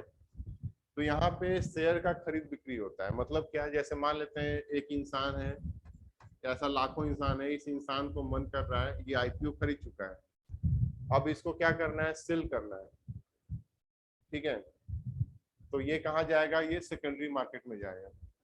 सेकेंडरी मार्केट में क्या होगा, तो अगर मान लेते हैं आपको कोई जैसे कार बेचना है, ठीक है, तो आप क्या करेंगे, किसको बेचेंगे, किसको, आम आदमी को कहाँ खोजिएगा, मतलब कार बेचना है तो कैसे खोजिएगा उसको, बताइए, किसी के माध्यम से ढूंढ सकते हैं। तो सेकेंडरी मार्केट में होता क्या है कि जिसको भी सेल करना होता है, तो यहाँ पे ये इसको सेल करना है। अब ये शेयर बेचना है, यहाँ पे तो शेयर बेचना है, तो अब यहाँ पे इतना इंडिया का बड़ा मार्केट है, कहाँ कहाँ ढूंढते चलेंगे आदमी को, कोई किसको शेयर चाहिए। उसके लिए क्या होता है कि जैसे मान लेते कुछ आदमी ऐसे भी हो सकते हैं जो खरीदना चाहते हैं शेयर को, जैसे आपका सेकेंड हैंड कार कोई खरीदेगा तभी तो आप बेच पाएंगे। तो एक आदमी को जिसके पास आईपीओ अपना शेयर बेचना चाह रहा है, दूसरा आदमी है जो शेयर खरीदना चाह रहा है, ठीक है। तो अब ये दोनों आपस में कैसे मिलेंगे, मिलेंगे क्या, एक बाजार होगा, फिर नीचे चला गया।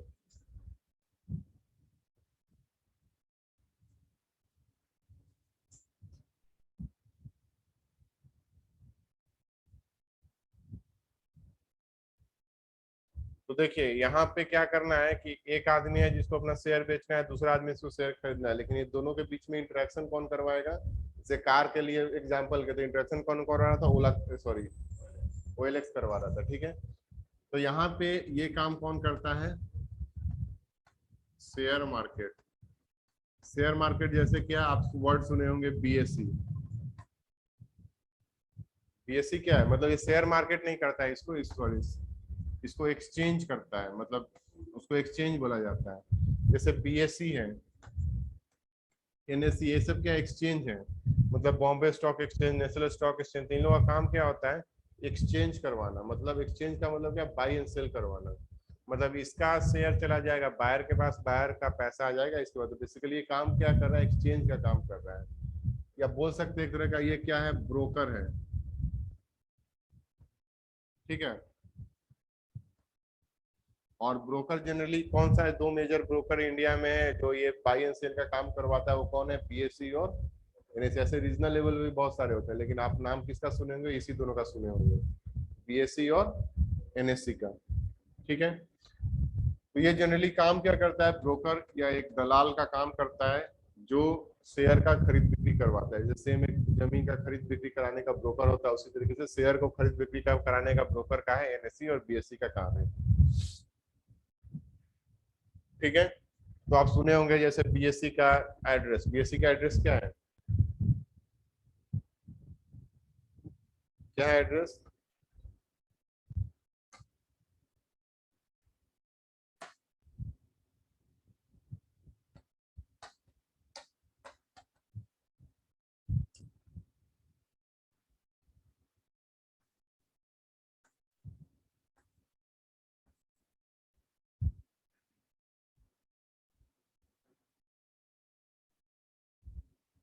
क्या लिखा हुआ है ये टावर है, ये स्ट्रीट है, और ये मुंबई में है। तो इसका नाम क्या है, दलाल स्ट्रीट।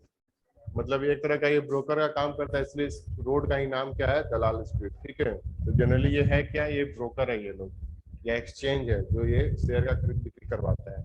और ये जो खरीद बिक्री होता है कहाँ होता है, सेकेंडरी मार्केट में होता है, और जो ये करवाता है उसको क्या बोलते हैं, एक्सचेंज। और दो मेजर एक्सचेंज इंडिया का क्या है, बीएसई है और एनएससी है। ठीक है।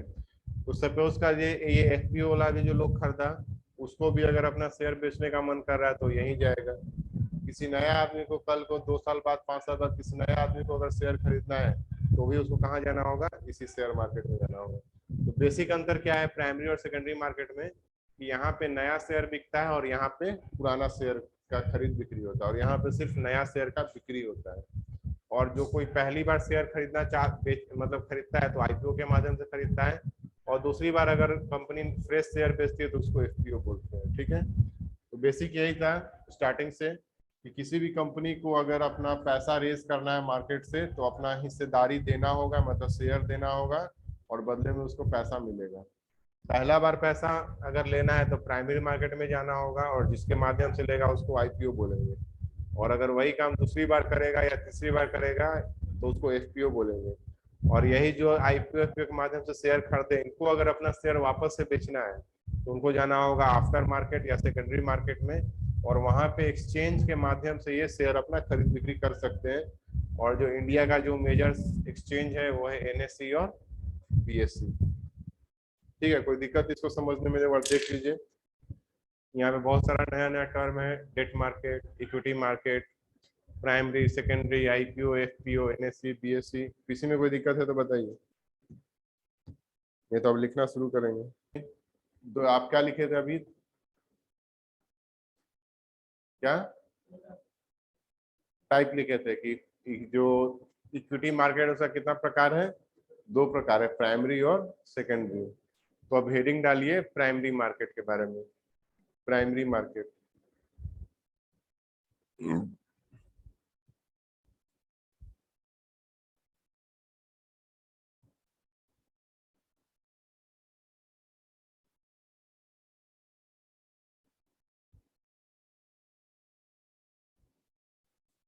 लिखिए प्राइमरी, या इसको हिंदी में क्या बोलते हैं, प्राथमिक बाजार।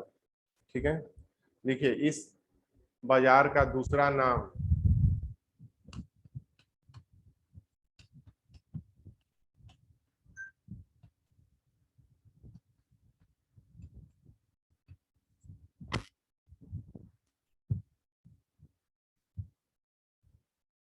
इस बाजार का नाम न्यू इशू मार्केट है।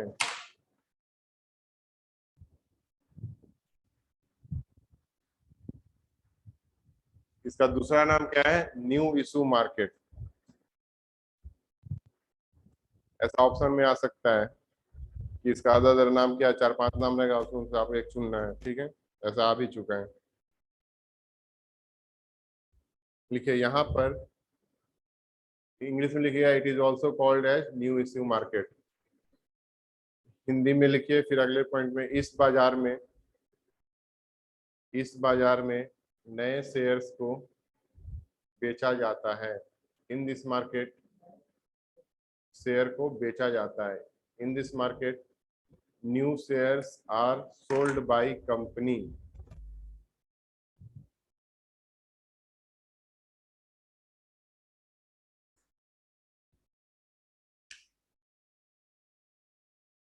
तो शेयर को बेचा जाता है किस एवज में, क्या किस किस रूप में बेचा जाता है, मतलब पैसा लेके शेयर को बेचा जाता है। ठीक है,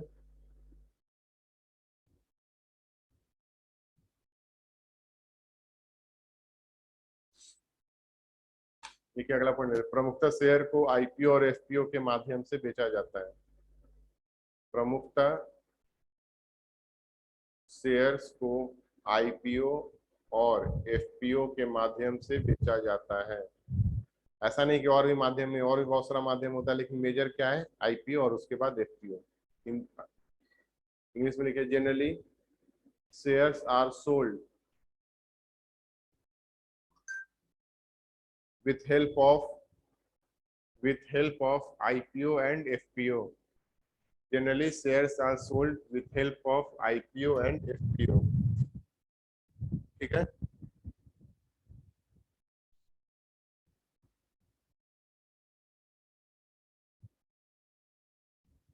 अब अगला लिखिए, उसमें सब टॉपिक आईपीओ, मतलब हेडिंग देके लिखिए आईपीओ। आईपीओ का फुल फॉर्म लिखिए, इनिशियल पब्लिक ऑफरिंग।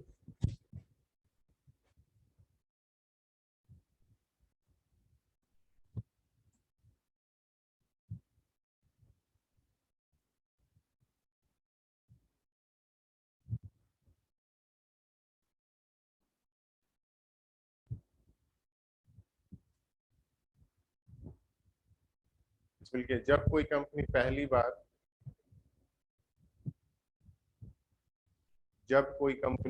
बार अपने शेयर को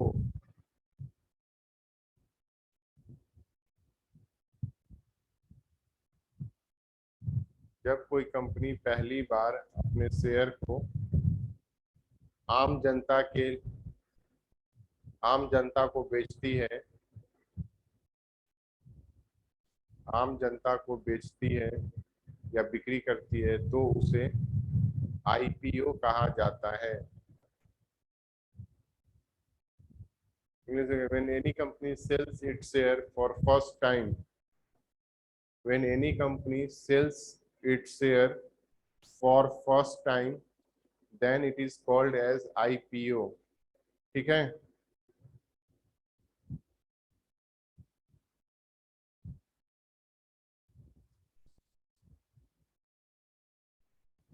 तो आईपीओ के माध्यम से क्या हो गया, फर्स्ट टाइम शेयर अपना बेचता है। जैसे अभी एलआईसी अपना शेयर पहली बार बेचने का काम करता है। जब शेयर बिकता है, जैसे आईपीओ, मान लीजिए कल को, मान लीजिए ऐसा डेट हुआ कि 15 मई को आईपीओ आ जाएगा, किसका, एलआईसी का, मतलब सबको जो भी उसको पैसा लगाया सबको वो शेयर बेच दे देगा। अब जैसे मान लीजिए हमको शेयर मिल गया, तो अब हम इसको बेच कब सकते हैं वापस से। अब हम, मतलब मान लीजिए अब हमको आईपीओ के थ्रू पैसे, मतलब शेयर मिल गया, अब हमको बेचना है, तो हम कहाँ जाएंगे, सेकेंडरी मार्केट में। इस बीच में कितना टाइम गैप होना चाहिए, ऐसा कोई टाइम गैप नहीं, इंस्टेंट आप कर सकते हैं। हम नया कार शोरूम से खरीद के हम चाहे तो तुरंत उसको बेच देंगे। ठीक है, उसी प्रकार से आईपीओ का शेयर आप तुरंत खरीद के इंस्टेंट आप जाके शेयर मार्केट में या एक्सचेंज में जाके उसको आप सेल आउट कर सकते हैं। ठीक है, तो ये ऐसा नहीं कि पहले आईपीओ खरीदना है फिर आपको इंतजार करना है, उसके बाद आपको बेच सकते हैं। इंस्टेंट आप बेच सकते हैं। आपको लग रहा है कि आपने आईपीओ के लिए 1000 रुपया में आपको एक शेयर मिला और उसका मार्केट में इंस्टेंट रेट वो लिस्ट हो जाता है, इंस्टेंट वो एक्सचेंज में जैसे ही आईपीओ लॉन्च होगा वैसे ही सबको शेयर मिल जाए और वैसे ही इस मार्केट में वो खरीद बिक्री के लिए तैयार हो जाता है।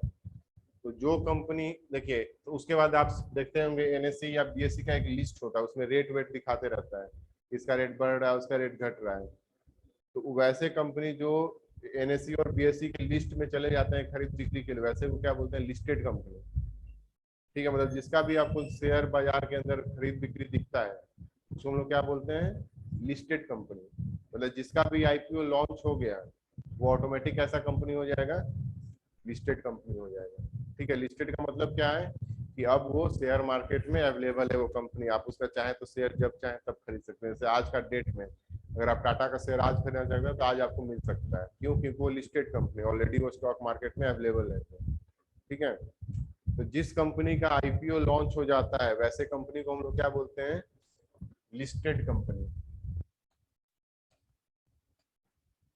जिसका आईपीओ लॉन्च नहीं हुआ होता उसको क्या बोलते हैं, अनलिस्टेड कंपनी। जैसे कंपनी ऐसे बोल सकते हैं कंपनी दो प्रकार का हो सकता है, जैसे टाटा है, रिलायंस है, सबका आईपीओ मिलता है, सॉरी सबका शेयर आप खरीद सकते हैं, तो ये सब कैसा कंपनी हो गया, लिस्टेड कंपनी हो गया। जिसका शेयर मार्केट में अवेलेबल नहीं है, जैसे एलआईसी आज के डेट में तो अभी तो उसका लॉन्च नहीं हुआ है, तो उसको क्या बोलेंगे, अनलिस्टेड कंपनी है ये। ठीक है, कोई दिक्कत? तो लिखिए, अगले पॉइंट में लिखिएगा, जिस कंपनी का आईपीओ लॉन्च हो जाता है वैसे कंपनियों को लिस्टेड कंपनी कहा जाता है। जिन कंपनियों का आईपीओ लॉन्च हो जाता है उसे लिस्टेड कंपनी कहते हैं। इंग्लिश लिखिए, after launching IPO, after launching IPO company become listed as their shares are available in market for buy and sell। ठीक है, दूसरा उसके नीचे लिखिए, तो अनलिस्टेड किसको बोलेंगे, जिस कंपनी का आईपीओ लॉन्च नहीं हुआ उसको क्या बोलेंगे, अनलिस्टेड। तो अगले पॉइंट में लिखिएगा, या तो ऐसे करके लिखिए, अनलिस्टेड, जिस कंपनी का आईपीओ लॉन्च नहीं हुआ होता है उसे बोलते हैं unlisted company. The companies whose IPO is not launched is called as unlisted company।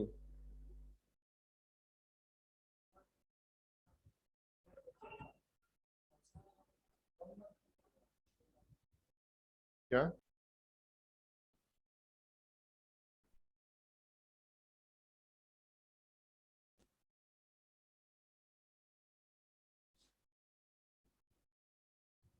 तो एफपीओ को फुल फॉर्म लिख लीजिए, क्या होगा, फॉलो ऑन पब्लिक ऑफरिंग। और इसका एक और नाम लिखिए, इसे फर्दर इशू भी कहा जाता है।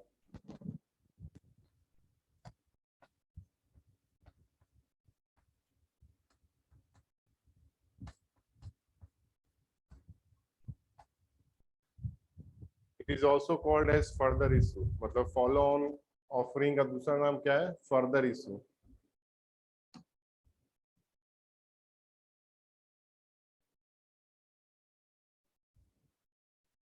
फर्दर इशू तो हम लोग समझ चुके हैं, लेकिन इसको डिफाइन कैसे कर सकते हैं, ऐसे बोल सकते हैं कि जो कंपनी अपना आईपीओ लॉन्च कर चुका है दोबारा जब अपना शेयर बेचता है तो उसे क्या बोलते हैं, एफपीओ। या सिंपल टर्म में ऐसे भी बोल सकते हैं कि जो लिस्टेड कंपनी, लिस्टेड है मतलब ऑलरेडी आईपीओ लॉन्च कर चुका है, तो जो लिस्टेड कंपनी जो लिस्टेड कंपनी अपना नया शेयर बेचना चाहता है या नया शेयर बेचता है उसको बोलते हैं एफपीओ। एफपीओ के माध्यम से होता क्या, लिखिए, एफपीओ हेडिंग दे दिए हैं सब टॉपिक अपना, उसमें लिखिए, एफपीओ के माध्यम से कोई भी लिस्टेड कंपनी, एफपीओ के माध्यम से कोई भी लिस्टेड कंपनी अपने नए शेयर्स को बेचती है या बिक्री करती है। With help of FPO any listed company can sell it's new shares. ठीक है, एफपीओ के माध्यम से कोई भी लिस्टेड कंपनी अपना नया शेयर बेच सकता है।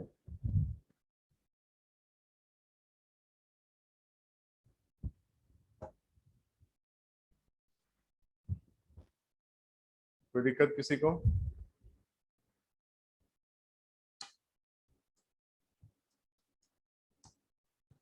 तो अगला लिखिए, सेकेंडरी मार्केट, हेडिंग लिखिए, द्वितीयक बाजार इसको बोलते हैं।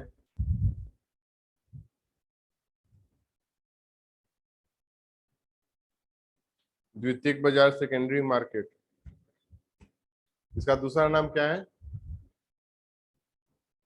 After market.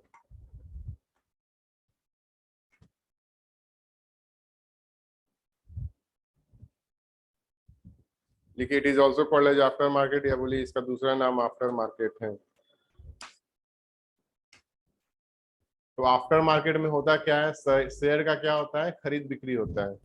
ठीक है, या सिंपल टर्म में बोल सकते हैं कि यहाँ पे शेयर्स का क्या होता है? सेल और बाई होता है, और सेल बाई को सिंगल टर्म में बोला जाता है,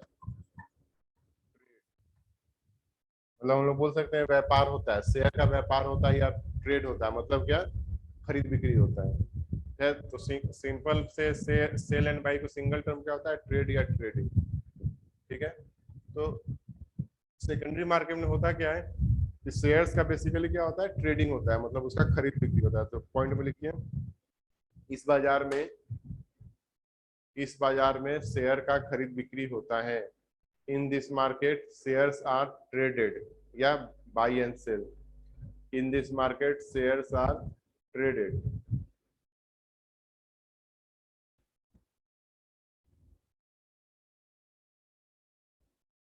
फिर अगला पॉइंट में लिखिए, शेयर का खरीद बिक्री स्टॉक एक्सचेंज के माध्यम से होता है। Shares are traded with help of stock exchange. Shares are traded with help of stock exchange.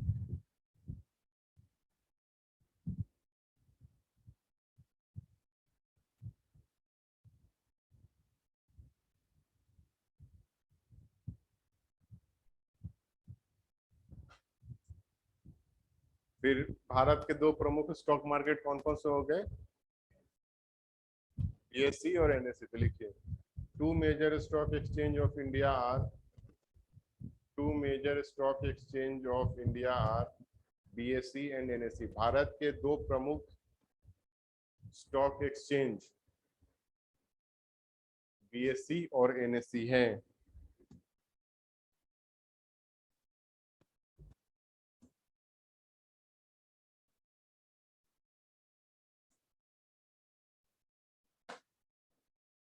ठीक है, कोई दिक्कत?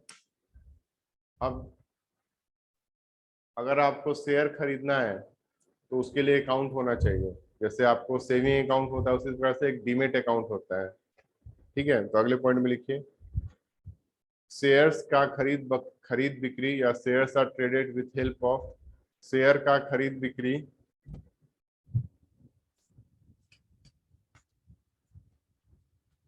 डीमेट अकाउंट के माध्यम से होता है। डीमेट, शेयर्स का खरीद बिक्री, मतलब अगर बीएसई और एनएसई से आपको खरीद बिक्री करना है तो आपके पास कौन सा अकाउंट होना चाहिए? Demat account. तो शेयर्स का खरीद बिक्री डीमेट अकाउंट के माध्यम से होता है। Shares are traded with help of demat account. दिक्कत? एक चीज, जब हम लोग डीमेट अकाउंट, हम लोग अगले क्लास से स्टार्ट करेंगे कि डीमेट अकाउंट के बारे में डिटेल में पढ़ेंगे, डीमेट अकाउंट क्या होता है, कैसे काम करता है। अभी यहाँ पे एक था डेट मार्केट के बारे में लिख लीजिए।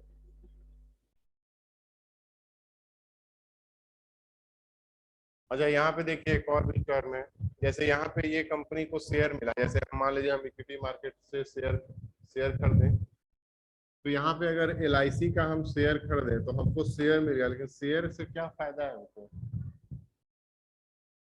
शेयर खरीद के क्या फायदा है? फायदा मिलेगा। तो देखिए, शेयर खरीदने में दो फायदा होता है। एक तो उसका प्राइस इंक्रीमेंट का फायदा आप ले सकते हैं, और दूसरा डिविडेंड मिलता है। ये डिविडेंड वर्ड सुने हैं? डिविडेंड, या हिंदी में इसको लाभांश बोलते हैं। सुने हैं? क्या होता है डिविडेंड, बताइए। जब भी, मतलब कंपनी के ऊपर डिपेंड करता है कि अगर कंपनी को मान लीजिए फायदा हुआ तो अपने जो भी है, जैसे मान लीजिए कोई दुकान चला रहा है, तो दुकान चला रहा है तो प्रॉफिट किसका होता है? ओनर का होता है। तो ओनर क्या कर सकता है? उस प्रॉफिट को या तो उसको रख ले सकता है अपने पास, या तो उसी को इन्वेस्ट कर सकता है दुकान में। तो वो कंपनी का डिसीजन होता है कि जो भी उसके ओनर है उसको कितना पैसा देना है, या तो देना या उसी को इन्वेस्ट कर देना है। ठीक है, तो जब भी आप किसी कंपनी का शेयर खरीदते हैं तो बदले में आपको शेयर का तो शेयर मिलता है, और साथ में हो सकता है आपको डिविडेंड भी मिले। वो डिपेंड करता है कंपनी के ऊपर, हो सकता है दे, हो सकता है ना भी दे। ठीक है, वो कंपनी, हाँ हाँ नहीं भी दे सकता है। वो बोलेगा कि हम कंपनी को इन्वेस्ट करेंगे, उसको एक्सपेंशन में इन्वेस्ट करेंगे, तो नहीं देगा। ठीक है, तो ये डिविडेंड वर्ड लिख लीजिए, याद दिलाइएगा, अगले क्लास में आपको हम इसके बारे में भी थोड़ा समझा देंगे। या कुछ है नहीं, डिविडेंड का मतलब यही है कि अगर आपका प्रॉफिट, ये कंपनी का लेकिन डिसीजन है, आपको डिविडेंड मिलेगा या नहीं मिलेगा। ठीक है, इस बार लिखिए डेट मार्केट।